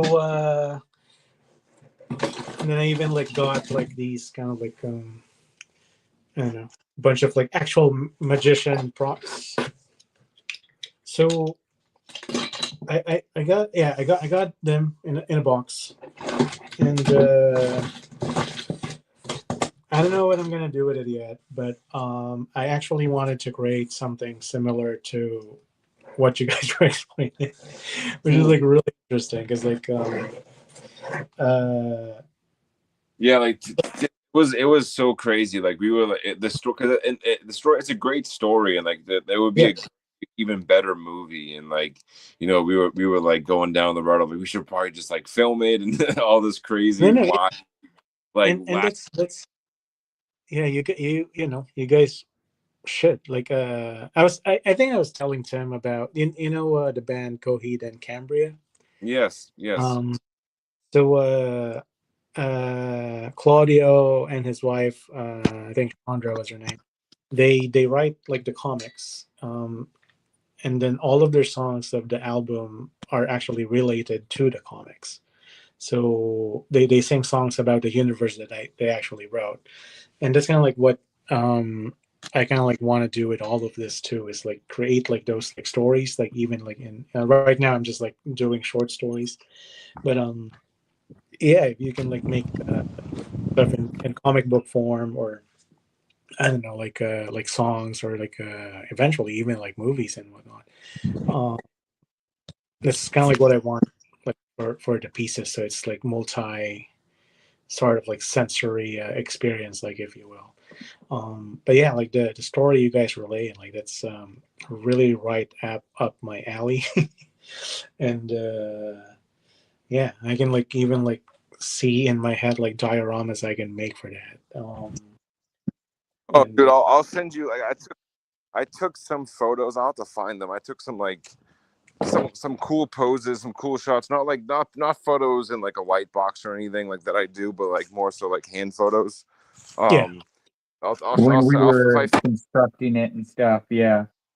if I find them, I'll send them to you, and you can see. But look at some cool. But yeah, look at it, because it was crazy, man. It was a good time. Yeah, if you yeah, want to, we're more than happy, Paulo, though, to sit down sometime and hot sing with you. yeah, no, for sure. If you guys have me, I can like riff on that like project. Yeah, because those are like the kinds of stuff that I really enjoy. Like I like Original. stories that are tragic, if you will. Yeah. And then like horror stuff. I mean, a lot of like the horror, like slasher stuff, like or zombie stuff, are kind of like, I mean, I don't know, like overplayed in some ways. Mm-hmm. But to create stuff like that, kind of like with like the magician, um, I've been like wanting to, like when I saw that figure, I was like, okay, I'm gonna create this whole sort of like, I don't know, like haunted carnival like for it, and then same thing, like write a story, and then like here you guys are like telling me the story about this. Even like a bloody kid's backyard birthday party scene. Yeah, Yeah, Or like, that's like movie material, dude. Like that's really something that yeah, I can read that book. I can like hear like the songs about it, or like like mhm. and that's the beauty of this thing. Like sometimes you can one see the one overpriced merchandise at FYE. Oh yeah. so but no, like I yeah, that's so dope. Like I would follow through on that. Like like I want to see how you guys like play it out, like that character and that story. Well, it's taken a back seat. Excuse me, hold on. I'm trying to like eat some crackers. It's kind of taken a back seat in like the creative space for me, and I could probably say for Tim as well. But it's definitely something that I'm really down to expanding on. Yeah, And really, like, whether it's like, a dio scene, or you know creating more characters, or expanding further to like an animation or yeah, something. Yeah. like yeah. I mean, I don't really do like any animations and stuff. Like I have friends who do like stop motion animation here that I build sets for. But I compose like music. Like I can like hear music in my head of like what's gonna be like a good theme song for this guy.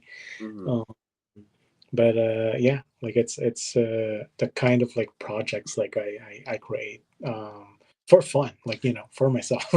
Like I write those stories, like I don't even like kind of like publish it or anything, but like um yeah, like I like to make stuff like for myself or like for my wife. Like the last time I did something like that, I created like a story about our cat, and he's like a knight. And then we wrote like a sort of like a short story book about it, and then like we wrote like music for it. So and then eventually I want to create like a diorama and then a costume of the cat. So so let me go to my wife's side of the wall or side of the room. Um, but that's the cat. That's our cat in armor. Oh wow! Look at that. Oh yes. And then this is the sheet music. So we made a theme song for it. So if you read the book, there's going to be a QR code at the end of the book, and then it leads you to the music video. So this is actually playable. You can. Wow. I mean, this is the burnt version, but like I wrote down like and composed like I think it was like 3 pages or something. Well, so you compose music as well? Yeah. Oh wow. So so this is just like the sort of, I don't know, the display for it, like a burned sheet music that they found in the castle. But so that's it, and then yeah. So this is something I made, like a painting of my cat with a diorama-esque background, and this is what my wife painted of our cat. So like Tim, That's so funny. we are pretty obsessed with our cat. It's safe to say, yeah. And but basically that Sir Astro the Gallant project. That's what we want. So we have the book already. It's like a short story book, and then we have the music already, and then we have the sort of like the mock-up of the character like in cat armor. And then eventually we want to.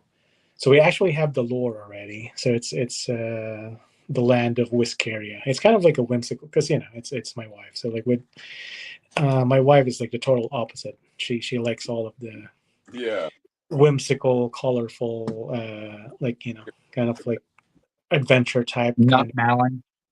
of, not gory and like. So I'm the one who. But actually, yeah, like people don't know it, but a lot of like those gory stuff, like my wife makes them. She that's love, man. That's love. She's willing to make the stuff that she's not really into just for your yeah. I mean she's yeah, she's very, very supportive, like with all of this. We make these stuff together. But yeah, she's just like sort of like, I don't know, the opposite of me, like where like her side of the room looks more colorful and my side like has like party part, like severed heads and arms. Yeah. But yeah, so we want to eventually create the, we have like the Whiskeria lore, and we have the map. Like and then we have all of the, like, we'll probably like share more of it like once we flesh it out. But yeah, we want to create like diorama scenes of like castles and like the miniatures of it, and then have like toy costumes of like the cat. So I want like something like Mythic Legion style of like figure with a cat's head in armor, something like that. Yeah, because that would be honestly like the easiest route to be like get a Mythic Legion's knight, Yeah. But yeah, it's just kind of like same thing as you guys kind of like were doing, where just be a matter of getting a head sculpt, really. Yeah. But yeah, maybe DK can work his magic on that. But yeah, like those are the kinds of stuff like we want to create. It's just like sort of different things that plays into one central story, but something that can be enjoyed in different ways. Yeah. So, but yeah, no, I yeah, now I'm kind of like inspired to like work on that magician stuff that I've been like after. Like once, like Tim will have to send you over the stuff after, because once you like read it, like it is really like kind of like enticing, and you want to you kind of want to get to the end of it, or you kind of want to see it, you want to see it in a live action form, yeah, for sure. You want to I, see I gotta read that because that's my jam. And no one's really done now that we put it out to the world, right? In the East, right? It's kind of happened. No one's really done a murdering magician. Yeah. Now Todd's gonna take it. No, Todd McFarlane's gonna take it. Yeah, he's gonna make it after he makes his Spawn movie. Yep, or someone. His other Spawn movies are coming out with another one. They're planning to make a Spawn movie, bud. Read better, bigger, better, stronger. Interesting. Mm-hmm. Yeah. Well, you got to put it out there then. Yeah. I would read that. That's that synopsis alone is even just in a book form, where I feel like it would just be a good Stephen King novel, a murderous freaking clown or something, or not even Stephen King. Trying to think of a horror writer, but you get the idea. Yeah.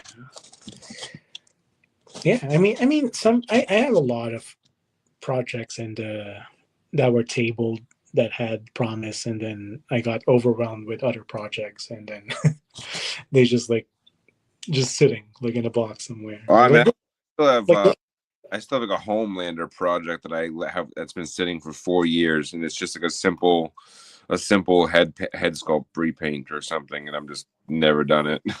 Yeah, so it's just like that, But yeah, I mean, what's that?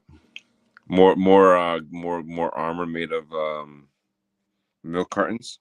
Not armor. Well, yeah, armor, but is that a shield? Yep.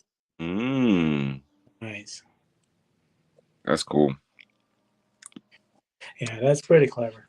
Him, man, he tinkers up the craziest things out of what some would consider trash. The most random. Yeah, I think that's one of the things why me and Tim kind of jive together.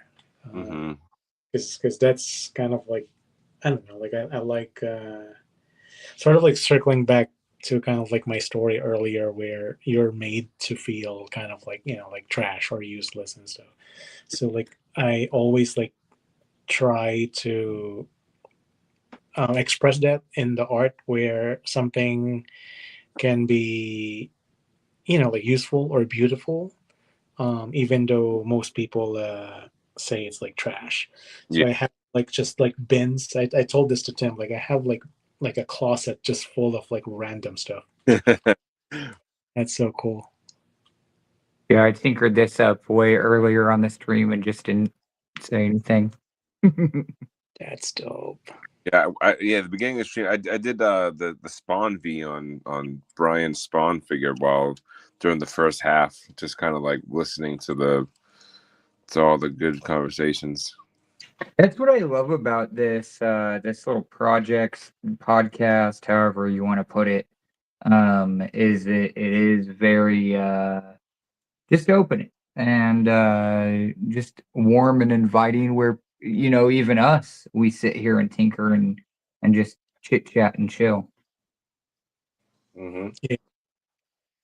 Yeah, I was gonna work on the dinosaur, but I was like, wait, if I use my engraver, it's gonna be really noisy, and I won't be able to hear it. And plenty of time for Tim just going. Because I wanted to create holes on it, kind of what do you call it? When you have that feeling with anything with too many holes, tryptophobia, I think, something like that. Yes, tryptophobia or something. Yeah, sometimes sponges really freak me out.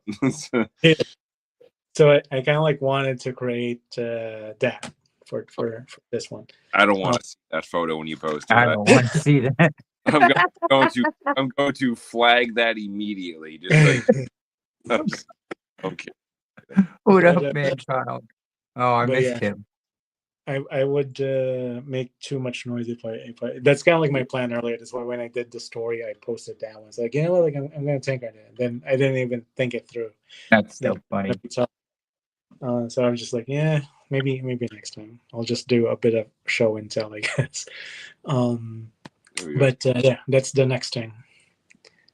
We got skinnier now, skinnier bandits around the big difference. Oh hell yeah! Wait, I'll probably paint it red to match everything. Yeah, match everything else. But the black works for me personally. Yeah, I think the black looks all right. All right. What I would do to add to the asymmetry is I would do like a black band up on his arm or something too. Okay. Yeah. Well, I was gonna paint the buckle silver, but I may paint it black just to kind of maybe counterbalance the strap. But yeah, this will be. I'll ask Beef. So for what I do for Beef, I'll ask him if he wants me to paint it red or leave it black like this, and see what he wants. But that'll be my solution for his broken. That's dope. Yeah. Did you just glue it on the back, or did you string it through? Oh, I just glued it on the back, man. I'm not gonna cut hole in the plastic and string it through. I'm just a little. Yeah, there you go. Just a little quick and easy. Basics. Yeah, basics. You know, if I want, I'm not. I could go full Tim and like get a tiny little buckle and thread it through it and punk. I need to get some more buckles. But then I'd be up and then I'd be here all until like 4 a.m. trying to get that going.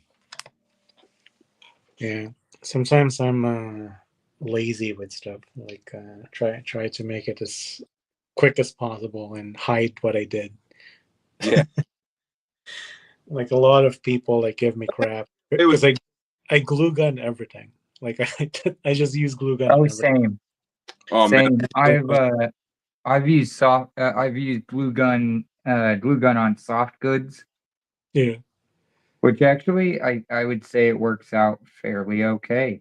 Every 3D printed head sculpt that I paint and put on a figure for a customer or anything, I don't bother you. I used to use back when I first started. I used to waste so much green stuff by filling in holes and like molding actual sockets for people.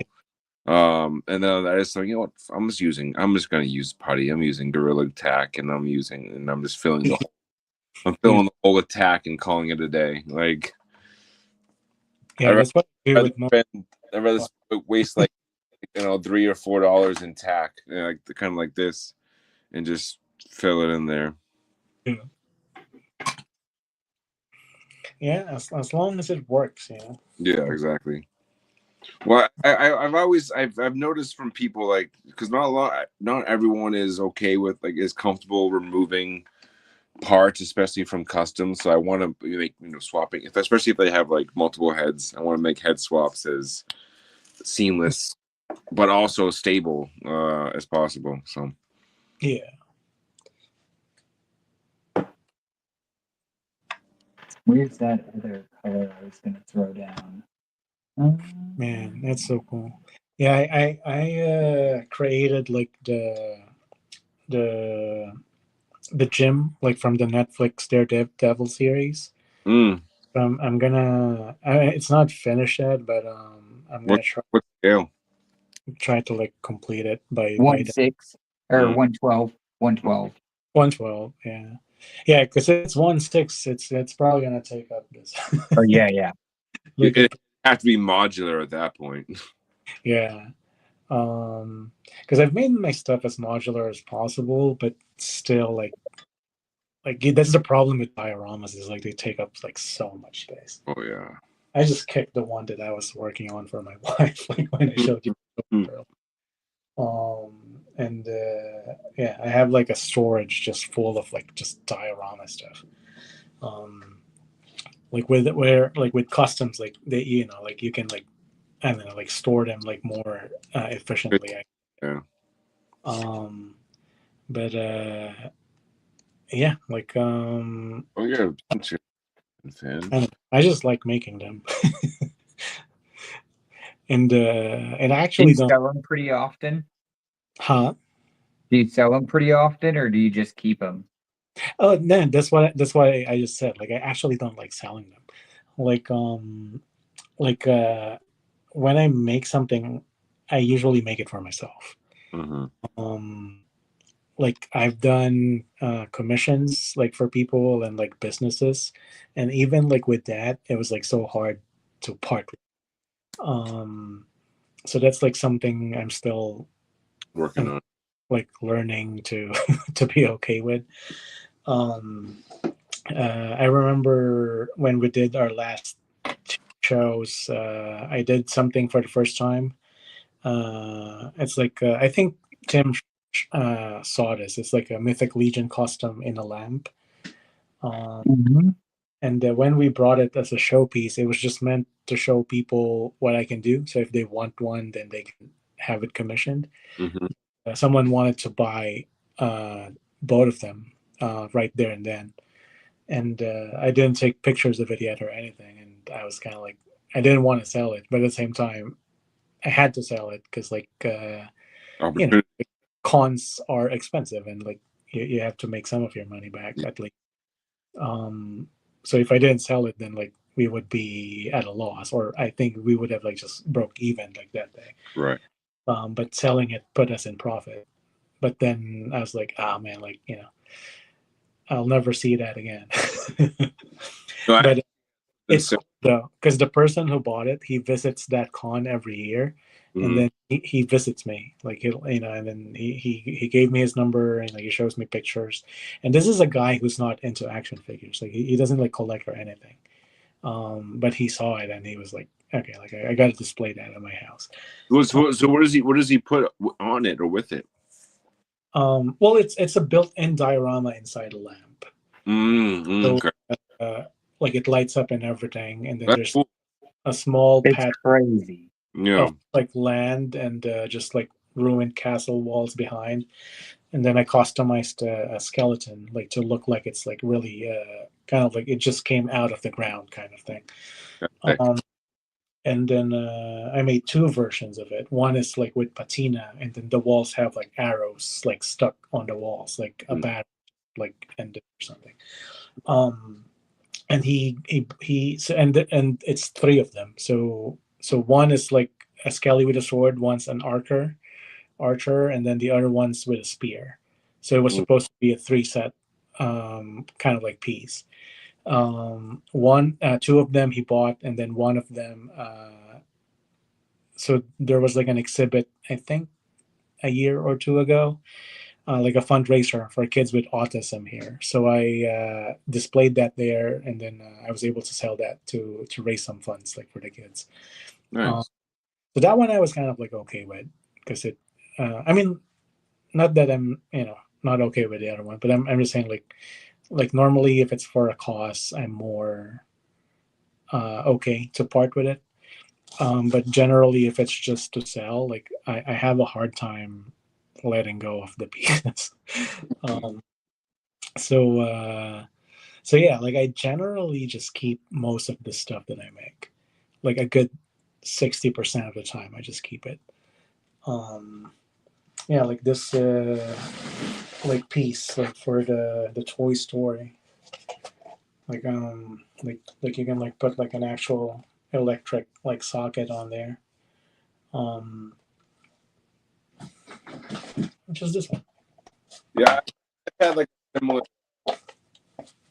similar circumstance where I was at a con and I just had a few display pieces, Crazy. kind of a few display pieces only to kind of like showcase what's coming down the pipeline or whatever. And there was a guy like, "Oh, I want to buy this," and I took a quick snapshot of it in my hand, a quick little photo, and I go, "Here you go, it's yours." And but a lot of them, especially my Mortal Kombat ones, especially the Mortal Kombat ones, are always so hard to get rid of, or not get rid of, but it's so hard to sell. That looks dope. Oh no! Oh, you try. Oh, I see you're doing the green. Oh. Well, I'm still doing the blue, but this is just gonna be the base. So what Yeah. I've done is so far is the primer, which was black, and then I did white, and then I did blue, this like baby blue. And those were dry brushes. And then I went back in with the white and then did a dark wash and then did another white wash. And now I'm doing this. What fucking color is this? Turquoise. Okay. Which Nice. is kind of cool because it gives it like an antique. I'll keep this in mind for metal. Yeah, it has that like bronze patina kind of like. Yeah. Which is good because I'm working on old gods for my world right now. I've been thinking on them. Like an oxidized, oxidized. But yeah, so I had like a a few that I don't want to part with, but at the end of the day, my reasoning is always like, what, if you sell this one, you can just pay for the part, Make another one. make another one, but then you never make the other one, right? So yeah, and it's never the same one too. No, they're always different. I could say, especially the Mortal Kombat genre, I've made about 6 to 8 Fire God Liu Kangs. Yeah, and they were all very similar, but they all had their small differences, Yeah, but nothing's ever the same as the first one. yeah, that's what I mean. Crazy that I forget that you've made that many of them. Oh, dude, I went, it was insane. Like those were my bread and butter for a while. It was like, and I was, when the first one I sold, compared to the last one I sold and the work that I put into it, I was obviously underselling it at the time. But yeah, that's one of my favorite customs to make. I make them so much faster now. Like especially the test. Like before, it would take me like maybe 3 or 4 days to complete that when I first started. But now it's like if I'm really locked in, I can get it done in a day. So yeah, you get better with time. Like I remember the first Dio I did, it took me like almost 2 months just to complete it. Yeah. And then now I can probably finish like a smaller piece like in one sitting, like 4 to 5 hours, start to finish. But it took like a lot of like mistakes and a lot of and then eventually you don't notice like, oh wow, I just finished that in like an hour or something. So you develop like the chops for it, like you don't even know it, like just by again and again. Yeah. Oh, and I'll because I have to get up for work tomorrow, but by all means, do not stop tinkering or chatting because of me. But I will show one last custom. Oh crap! On one last custom before I go, on the theme of Batman, it seems, and our love for it. But here's a 6-inch red. Is that soft goods? Little soft good coat. Yeah, that's it. Can't remember where it's from. Some bullet holes in the chest, armor.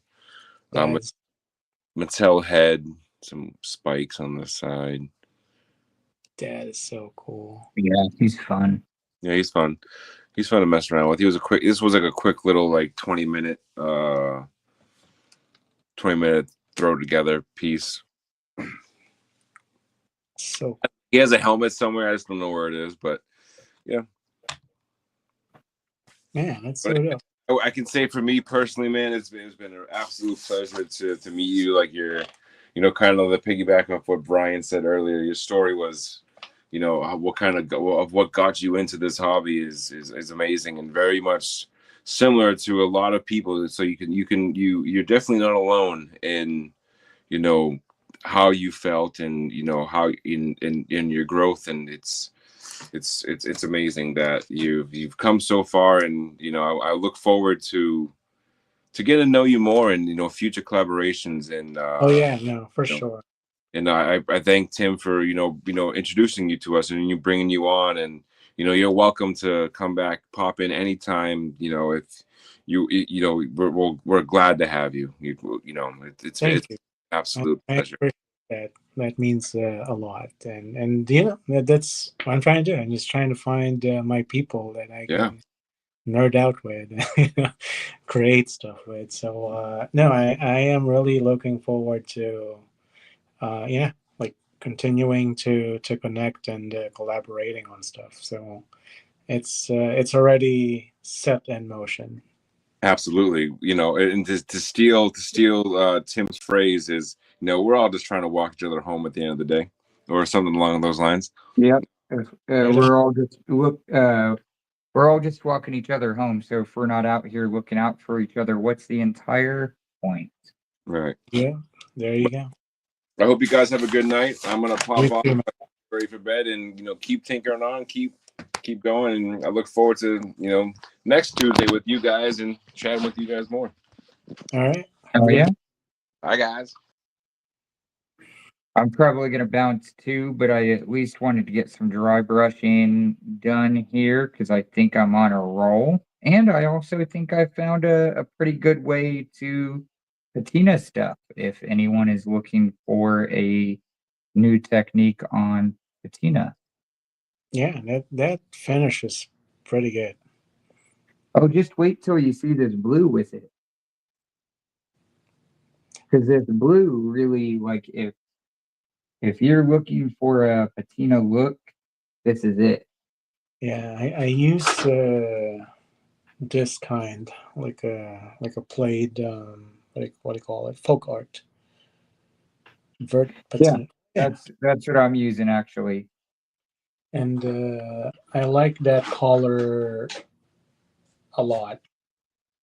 Like As long as you get a good base for the color to grab hold of, yeah, folk art is pretty good.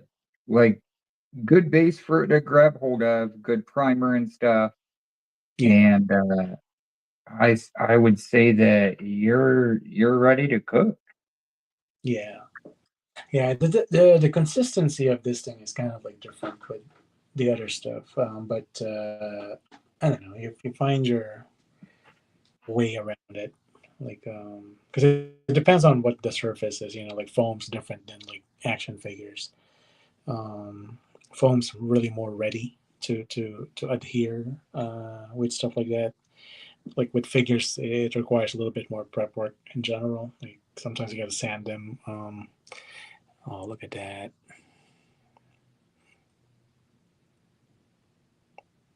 Yeah, So that's with that blue on there. that looks. Oh.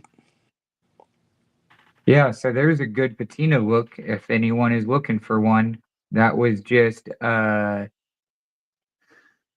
turquoise, dry brushing turquoise, and then baby blue on after Yeah, that's with a black base. kind of like reminds me of these D13 figures. They made these biblical adventures, I guess is what they're called. Yeah, I've been seeing those. I've thought about getting them. And yeah, they're pretty cool. I haven't like really gotten them, but I've seen it. But they made like versions, like they are kind of like museum versions, and the whole figure is just of that color, like just like copper or bronze, like patina, like style. My kid is he's wanting to use DK sent me a bunch of stuff to cook with. And I gave some to my son because he also has started making customs. He's 10, which is just wild to me that he's like, yeah, I'm just gonna start doing this. I see you doing it, why can't I? Yeah, Which is awesome. Love to see it. just then. Yeah, so he's been getting everything from milk or not milk containers. What was it? Coffee. It was a coffee holder. Mm-hmm. Yeah, a coffee holder from Panera Bread, and he used that to make armor for a samurai figure. Yeah. Just stuff like that, and it's so dope. Yeah. No, that's pretty cool. Oh, this white is this white on top of it. This is one thing is like it's kind of hard. I would love to be able to like just be like, oh yeah, this is why I use this color and blah blah blah. It's just hard for me. There's a lot of kind of going back to the applying color to different materials. I come from a painting background, so like actually painting on canvases and stuff like that. Yeah. So I can pull a lot of textures and like paint, but this is just different Yeah. because I now have to have a knowledge of like what to use to get it to hold the color that I want to lay down. Yeah. And then it's hard to explain the color theory I use as well at times. I don't even have those. Like a lot of the stuff I do are more like intuitive. Well, yeah, and that's what I'm saying is like mine is intuitive. I still have the like that look in my head or that knowledge, but it's second nature. Yeah. Yeah, it's hard. It's really hard to explain, which is what I'm like working on. I guess is like really trying to be better with, um, simplifying stuff and like I don't know, breaking it into like smaller like chunks. But yeah, like, and it's hard, like especially when you're working on a big project. Like, it can be distracting to you know to focus on that. Because when you're locked in, you just I don't know, you just go crazy with it. But yeah, Yeah, that working with the group thing is I've really been improving it with obviously with Tinker Tuesday Live and stuff, but it's definitely harder to I think as creatives there's already kind of a block right there because and kind of echoing that idea that a lot of people like are just trying to get their own piece of the pie. I think a lot of it boils down to a lot of people just don't know what it looks like to build that piece of pie with others. yeah, yeah, it's definitely tricky. Like the social aspect of it, like the human aspect of it, is much harder versus the art aspect of it. Yeah, because at some point, like like information is really out there. Like anybody can learn how to paint or how to 3D print and how to make stuff. But then like that's what I'm trying to kind of like do is focus on that barrier of like the social aspect of it. Because that's not something that a lot of people are actually like tackling. Like they have overemphasis sometimes on like techniques or like like the toy parts and the collecting part, but not so much about like okay, how does it play into the relationship or the all of that I don't know stuff. Um, so yeah, I don't really exactly know kind of like how to go about it. I just know it's something that needs to be tackled. So Oh, for I 100% agree. yeah, but it's I think what makes it beautiful and worthwhile.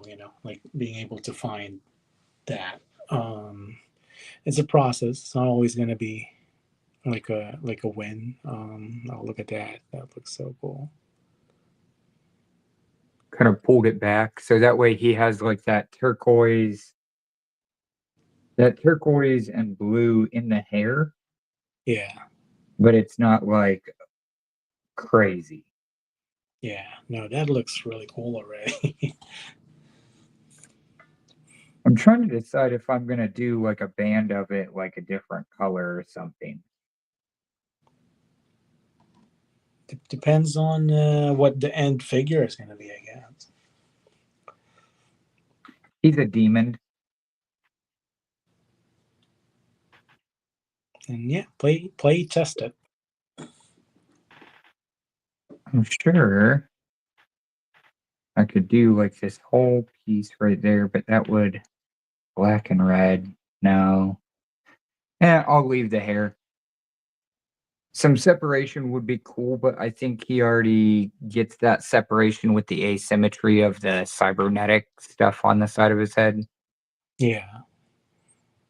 Yeah, no, it looks really dope already. I like it. I dig it. No, it's as far as the community overall, it's interesting because I've like I said earlier, I've been in a few different communities. And this is the first one that I've found that people are open to like having that dialogue about, what's going on up here. Yeah.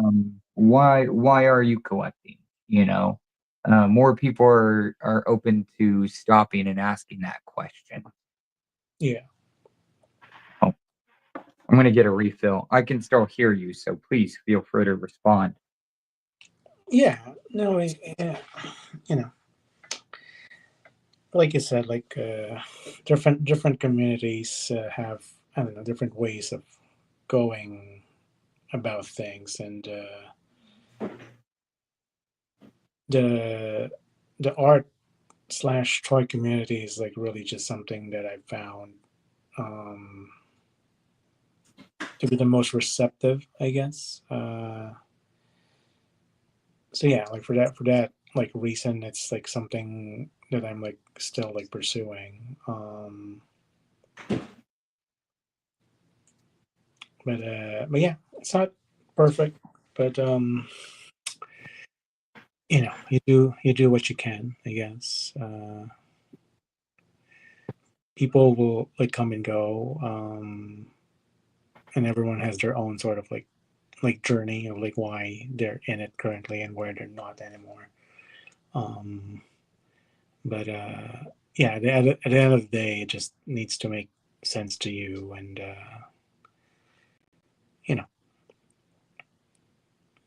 you do what matters. Like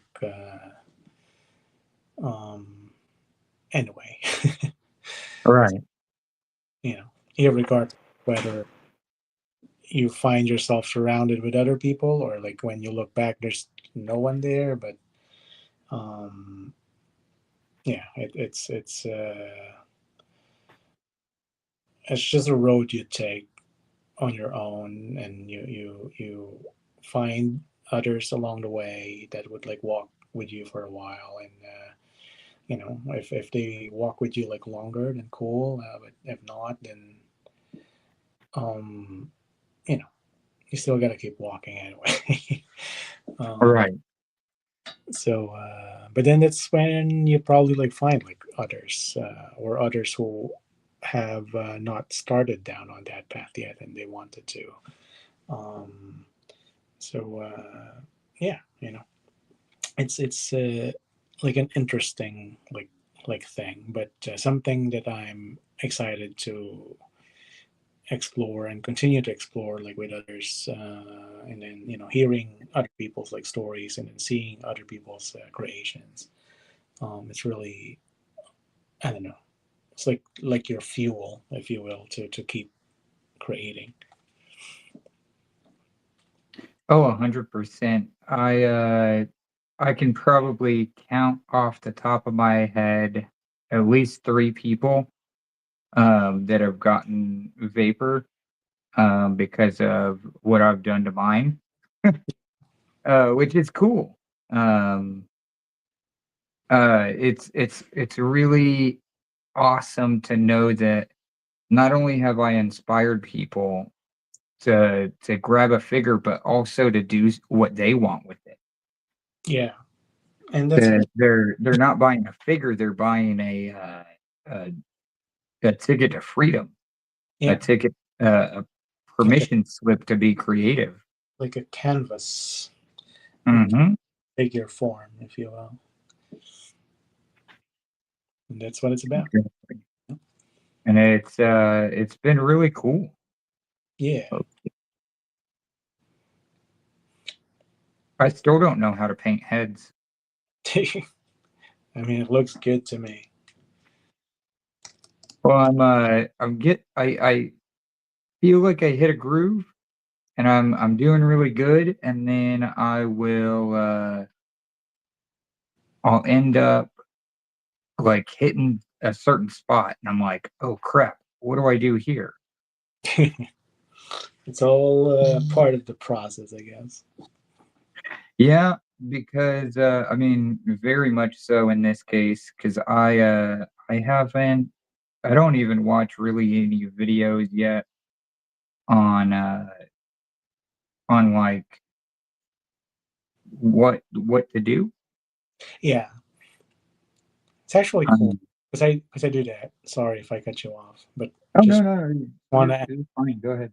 where I actually end up coming up with like my own sort of like ways of doing things, and then like end up with something that I never expected when you approach it from that manner. Because sometimes like having like the method, if you will, can be a prison where you get boxed in or locked in into creating. It's kind of like learning a particular scale shape in the guitar, like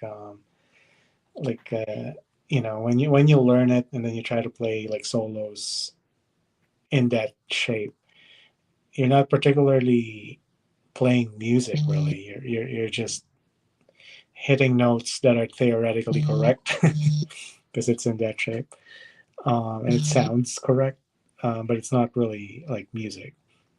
So I kind of like learned and applied that to like other mediums and art forms. So when it comes to sort of like dioramas and miniatures, like I actually try to not, I don't know, like be, at least in the beginning, like be trapped into whatever like the correct method is. And then after I feel I have exhausted everything, then I try to like learn more, and then you sort of combine those things. So you learn the rules so you can break them, basically. Right. Um, and then not minding the rules in the beginning allows you more. If you're okay to make mistakes and you're okay to mess up, it allows you more possibilities. So yeah, it's really interesting. So, but yeah, sorry, gotta continue. Oh no, you're fine. No, I'm all about it. I mean, I feel the same. Kind of jumping in that head first mentality Yeah, uh, has definitely served its it's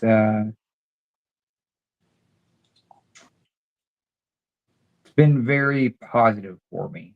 Not only in this experience, but I mean others as well. That's I mean how I would say gone about most of my creative journey yeah, is just like, oh, this is that person did this. That looks cool. I think I could do that. yeah, And just tinkering it up. That's kind of where the name came from, is just these years of just like, oh, I'll figure that out. yeah, And just kind of that mentality of like giving yourself that permission slip. exactly. And yeah, it's a good mentality really to have. You end up coming up with like really weird and cool and unique like stuff with it. Um, yeah, and you're not just like sort of imitating like other people, but it's a process to be able to trust your own kind of like creativity. So and that's kind of like why I do this, so I can like help like others be more okay with that. and then see what everyone comes up with, and what everyone comes up with also, not just individually but like together. So yeah, it's interesting. It's an interesting thing, and yeah, thank you for having me and today, and for inviting me to come on. Um, yeah, and I'm looking forward to like seeing more of everyone's like stuff, and then the prospect of like doing collaborations after getting to know everyone, and then also getting connected with more people like after this, and then see what everyone comes up with. Like that's really just what I you know live for, I guess. So Yeah. I yeah. I keep finding myself in these positions of hey, running into people like yourself, which thank you for taking the time tonight to jump on and join us and have a good time and meet all the guys and just kind of talk about your story. More importantly, thank you for being open. Not everyone would come on and be that open, but not everyone is you. That's why you're here. um, but no, it's I feel like what you're bringing to the community is community, true community. And I'm more than excited to see what comes of what you have growing in Las Vegas. I'm sure we're all gonna get a chance to make it out there at some point. And yeah, Yeah, yeah, we're cooking. It's simmering right now, but we got a lot of um, like really cool projects like we want to work on.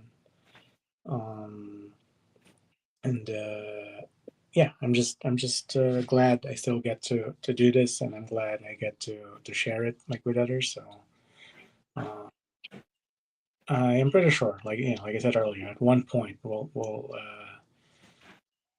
meet face to face. But that's at least for now. That's what's interesting about this is you usually like magically without effort sort of connect with other people who yeah, are in different parts of the world, but you get connected like anyways, and that's really interesting.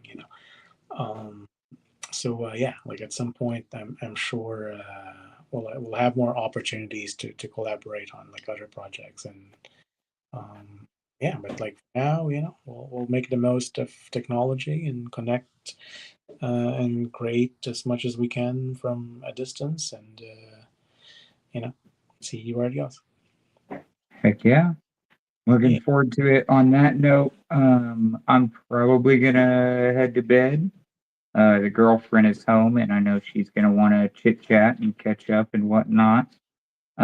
Before we go, though, one of the things that first happened between us when we first met was I won a secret giveaway. So I just wanted to shout out on that. And thank you for Ultraman. I never got a chance to get photos though.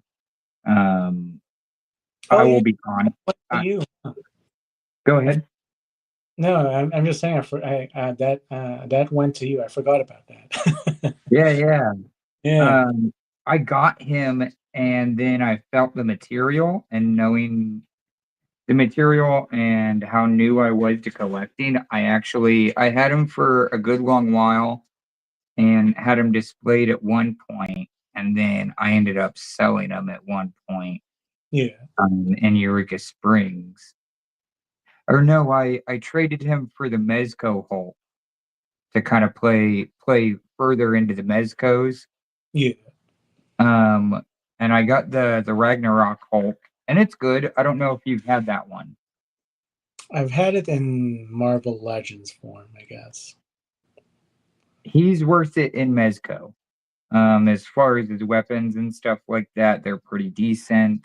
he's got a good like layout and stuff as far as Mezco is concerned. Yeah. But no, I traded him for that, and now I was thinking about him the other day, and I was like, man, I kind of wish I would have kept him. I mean, they go around, you know. Yeah, I mean they're pretty affordable at this point, aren't they? I think so. Like the Ultraman, the 50. Ultraman's pretty affordable. I've been looking at Kring, Yeah. but I'm not gonna keep Kring.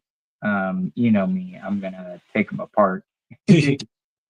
But Um, that's kind of like what I'm trying to say, I guess, like earlier, that like it's really not about like the things, the stuff, right? Like the toys, they're really just like a vehicle to facilitate that process. So if you're saying like one of our very first encounters was because of the secret giveaway, um, and that kind of like led into, you know, like more conversations and like a deeper sort of kind of like interaction, well, past toys, right? Like where we ended up talking, you know, at some points about life or about work, our health and other things, not just toys, right? So if that's one of the reasons, and like I said, like if I wanted to make money off that, I probably could have. If I wanted to do a giveaway where like, oh, you know, tag your 3 friends into it and then just go grow my followers, I'll probably get people and then they just unfollow after they did. um, but to just give away something, to actually just give it to someone who at the time I thought would benefit from it. And then fast forward a couple of years after, here we are, and I think that's the whole point of it. It's like the stuff will like come and go, and like, but what they represent is like what matters, and what uh, it creates like connection wise is really what like matters in the end. So yeah, if you can just get another one of those, like, you know, no problem. right. But the meaning you have behind it, and you know, like hopefully that helped you got started with like Oh uh, yeah. being more into customizing and being more into, you know, making like your own stuff. Um, Oh that yeah, I mean it definitely like led into where I am now as far as like figures and like because that was one of the most high end figures I had gotten at that point. yeah, Um and so I very much A appreciate it still. But it very much let me kind of know what these other companies are putting out and stuff and kind of what I could where I could improve things and work on this and like even even in me not posing it a whole lot and getting it out for photos, even knowing the material they use was benefit. yeah, Um, it was a good catalyst, you know, because yeah, if I remember correctly, I think you said that was your very first Mesco ever. uh-huh. So yeah, so see, like, just that alone is like an experience, and yeah, like the figures are gonna come and go, but to be still here, I think that's what matters. So, you know, and that's kind of like I said earlier, like if I just try to do good for people, at some point it comes back, even if, you know, not directly or not immediately. And now you have this platform, and I was able to meet some of like the guys earlier, and then we don't know where that Yeah. goes, but it's a good sort of like breeding ground, if you will, for like new ideas and new creations and new relationships. And it all started with something so simple. so so it just proves my point. Like now that you're bringing that up, I actually forgot about that, but yeah, now that you're bringing it up, it proves everything that I was like sharing earlier. So, oh, that looks cool. Dude. Oh man.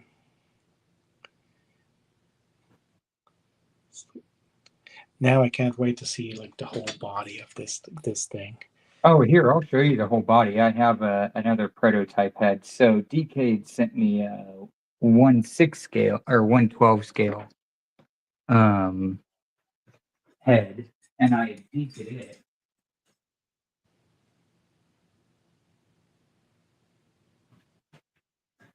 I had painted it, and then, like I told you, the NECA gargoyles are going on discount at Walmart. So I picked up Brooklyn. Oh yeah, that looks dope. And he got the signature chain.